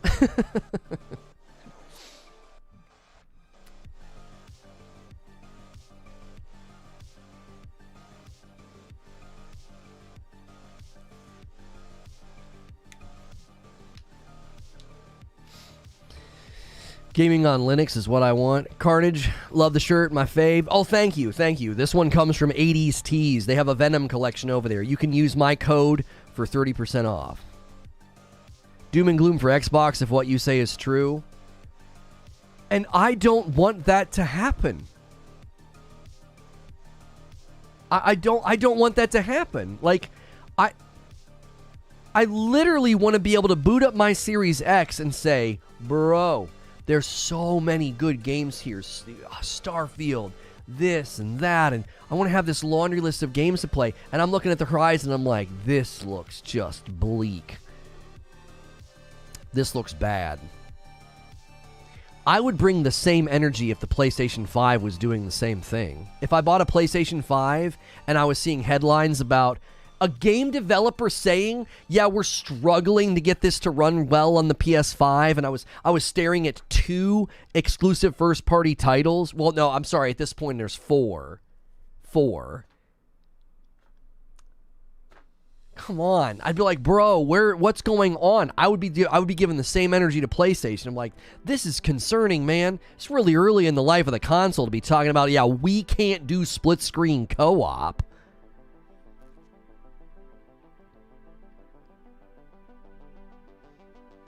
I'm not calling you a fanboy. I've not called you a fanboy once today. I don't do that. Is the PS4 holding back the PS5 as much as the S is holding back the X? That's literally what I'm trying to say to them, but they call me a fanboy. You know what's brilliant? Oh my gosh, that's just another own goal. You honestly think that's an equivalency? Read very carefully what you just said. Whoo-wee. You're like Ed Norton punching himself in the face in Fight Club. Is the PS4 holding back the PS5? Chat, help me out here. Is the PS4 a current gen or a last gen console? I'm having a really hard time remembering my dates here. It's tough. Numbers, counting. I'm not good at math, but I'm pretty sure the PlayStation 4 is last gen and the PS5 is this gen, and they're leaving behind the PS4 with the next Spider-Man game, and you just basically equated the Series S to an old gen console. Whew. What a riveting and compelling argument you've made. You just turn it around and kicking the ball in your own goal again. Yeah, but the PS4, blink, kick the ball in your own net. You just, in order for that equivalency to function as a comparison, then the Series S is an old gen console. Thank you for agreeing with me. Yeah, hamstringing the entire generation. You know what I'm saying? Like, come on, bro. The whole point is that the XDK development issues that developers are having with the X and the S, not its specs. I don't know what to tell you, bro. I don't know what to tell you. Like, developers came out and talked about the memory bottleneck being a problem. Apparently, 3 developers from id Software don't know what they're talking about. Engine lead, senior programmers, they don't know what the frick they're talking about. They say the memory bottleneck's going to be a problem. I guess they're all morons. They're all morons. Some of the kings of optimization and performance. Look at Doom's performance on old gen consoles. Like, they are literally some of they are wizards in the industry with respect to optimization, but they're I guess they're just too stupid to know that no, bro, 8 gig of RAM, 8 gig of usable RAM, that's totally fine. The devs just don't know what they're doing.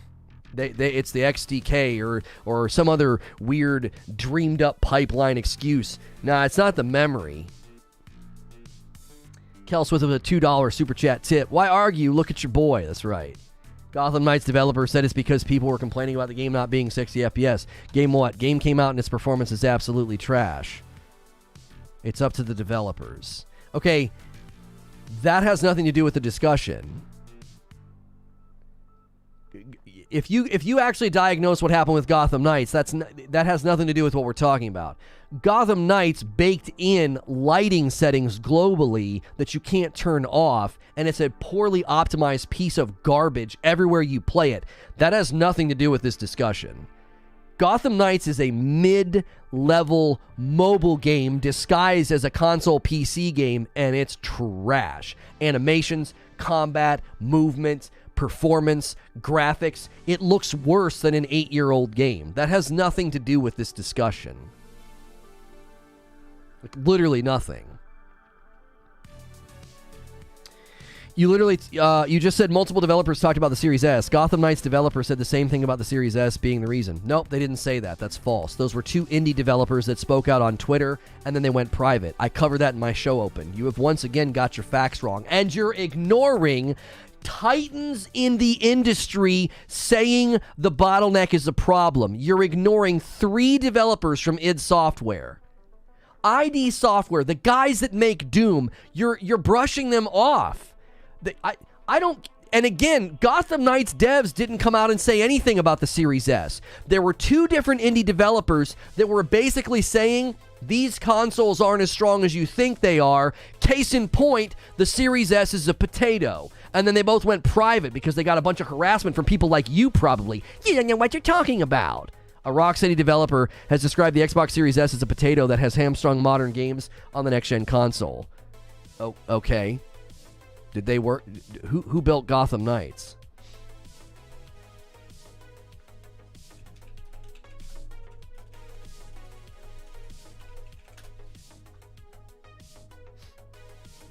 It wasn't Rocksteady. Who was it? QLOC and WB Games Montreal. You're quoting what they said? Newsflash, homie. Rocksteady didn't make Gotham Knights. You know what they made? Kill the Justice League. And Kill the Justice League performance looks fine to me. Now, I know everybody's bashing it because of the live service, but you once again have your facts wrong. A Rocksteady dev speaking out, trying to help out his brother-in-arms, Gotham Knights, said that it's a potato. All I did was copy the article? Oh, okay. So you're indicting your investigative powers right now. You're not giving me a whole lot of confidence. Like, yeah, you just copied the article. You're not paying attention. You said that the Gotham Knights guys tried to blame it on the Series S. Rocksteady didn't even build the dadgum game. Neither did the 2 indie devs that called the dadgum thing a potato. They're all clueless, according to you. The 3 guys from id Software, they don't know what they're talking about. The 2 indie devs that they had nothing to do with Gotham Knights, they don't know what they're talking about. Rocksteady developer who didn't work on Gotham Knights, he doesn't know what he's talking about. They all don't know what they're talking about. They're all stupid. They're just popping off what, I guess for street cred? People are trashing Kill the Justice League because it looks trash? No, they're trashing it because of live service. Gamers are just insect-level ravenous behavior of like, you need live service always online, downvote. No one's downvoting that because it looks like trash. They're downvoting it because of the live service announcement. Look at any of the headlines, any of the coverage, any of the summaries. The general consensus about that game is it's because of the live service. People are not downvoting it because it looks trash. The gameplay looks mid. Fine. I'm tired of defending games against armchair, drive-by negative opinions. Don't play it then. Go play some other game that looks better than it and offers 4-player online cooperative play, action adventure shooter with looting. Go play whatever other games you think are so much better than it.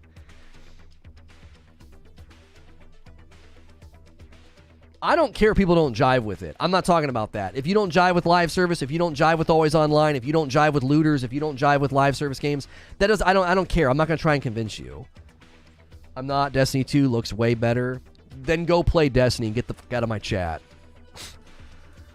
I'm so tired of that. Like, seriously. I just don't have tolerance. Then go play Destiny, bro. Lightfall comes out tomorrow. I won't have to listen to you.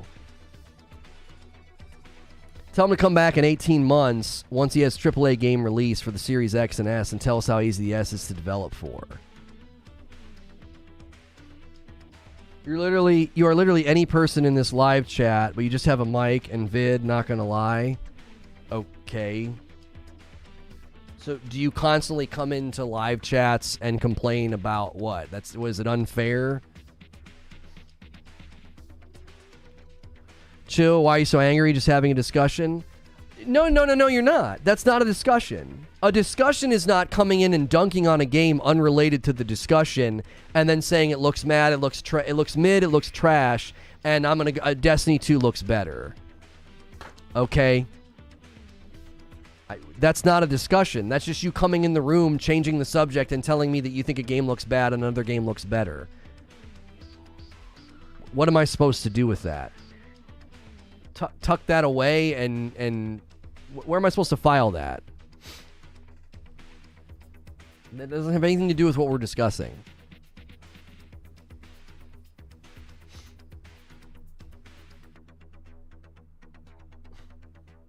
I'm trying to crack my back. What's your favorite game from last year? My favorite game from last year was Ragnarok, followed by Elden Ring, I think.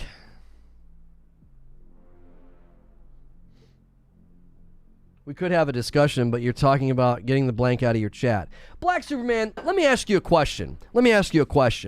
Do you think coming into a discussion about the Series S and Baldurs Gate and invoking another game not looking good and then invoking Destiny, of all games, looks better, do you really think that's going to go well for the discussion? Like, if you really break it down and you analyze me and who I am and what I'm doing, do you think that is an appropriate way to broach a discussion with me?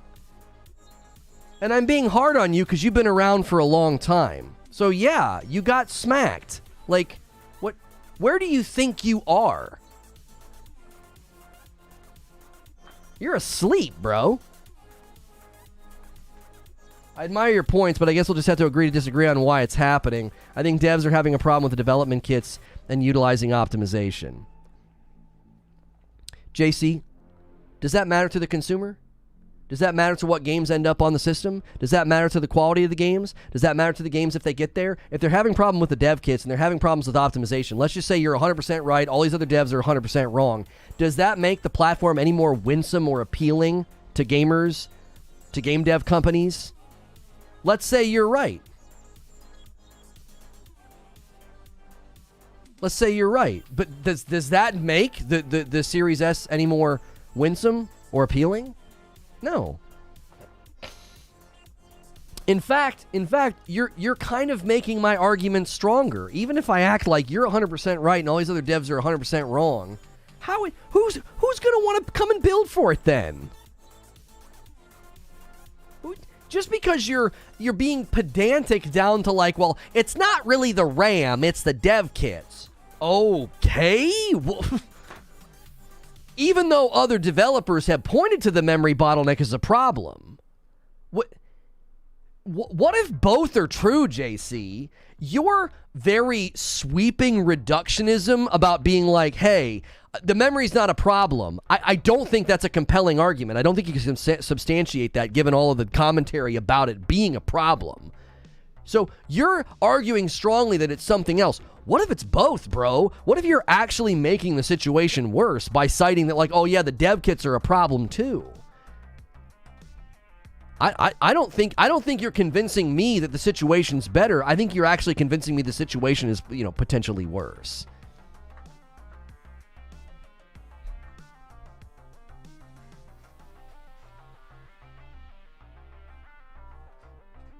Oh, and you're leaving out the fact that developers complained about lack of RAM, and Microsoft tried to allocate more RAM to rectify the problem, and people familiar with the situation said it wasn't going to make much of a difference. So even Microsoft themselves have admitted the memory is a potential issue because they tried to free up more memory for developers. So your narrative doesn't have anything really in its corner, and even if we claim that it has something in its corner, your dismissal of like memory being a problem, no, there's too much going on to allow that to be true. I have got to gift members. I don't want this to be a 3-hour stream. This is gonna be tight. I got 3 minutes. We got to head to Hogwarts gameplay, but I want to reward people for sticking around. I owe you guys 40 memberships. I will keep this up during Hogwarts. If you guys want to wait, hold off. You can do more gifteds in Hogwarts. That'll be a different batch of people, and we might be able to get some more big milestones today. But let me do my 2 here. Let me do my I owe you 40. I got to do 220 bombs. There's one.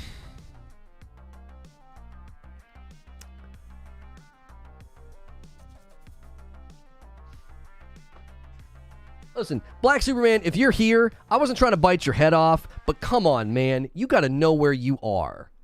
You got to know where you are. You want to come in here the day before Lightfall and be like, just randomly grabbing a game, saying it's mid, saying it's trash, and then being like, oh, Destiny 2 looks so much better.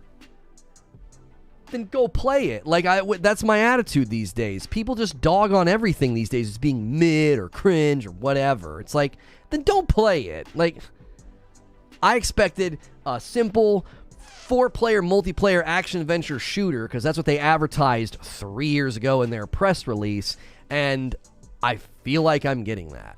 So, I don't have enough time to make it. It's going to be tight. It's going to be real freaking tight.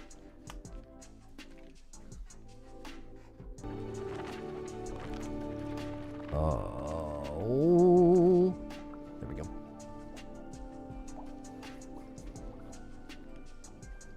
Okay, there's my 40. We got to go over to Hogwarts gameplay. This is going to be a real fast redirect. But I want you guys to come with me. I want you to come over and smash the heck out of the like button when we get over there, all right? There's a link in chat.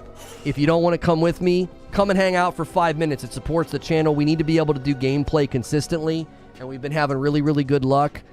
We've been having really good luck with Hogwarts, so please come with us, ride the redirect, and as soon as we get over there, guys, I need you to smash the absolute snot out of the like button, okay? Thank you so much for clicking on this video. We're going to be diving back into Hogwarts Legacy gameplay, working on the campaign. I've been playing the game quite a bit. We're still not done with the main story. We've really been enjoying it. I am going to end the stream over on the Tickety Talk. If you guys want to come watch, you'll have to check me out. My profile link is on my profile. Come to YouTube and watch at Reforge Gaming. If you're watching the past broadcast on YouTube, hit subscribe and the bell button. We did a great talk show this morning about the Xbox Series S. It was a great time, and we continue to do these gameplay streams. We hit a huge member goal today, so I am going to have this up during the stream in case people want to hit more milestones. I'm going to end the previous stream and bring everybody over from it. That way we can do a nice redirect transition.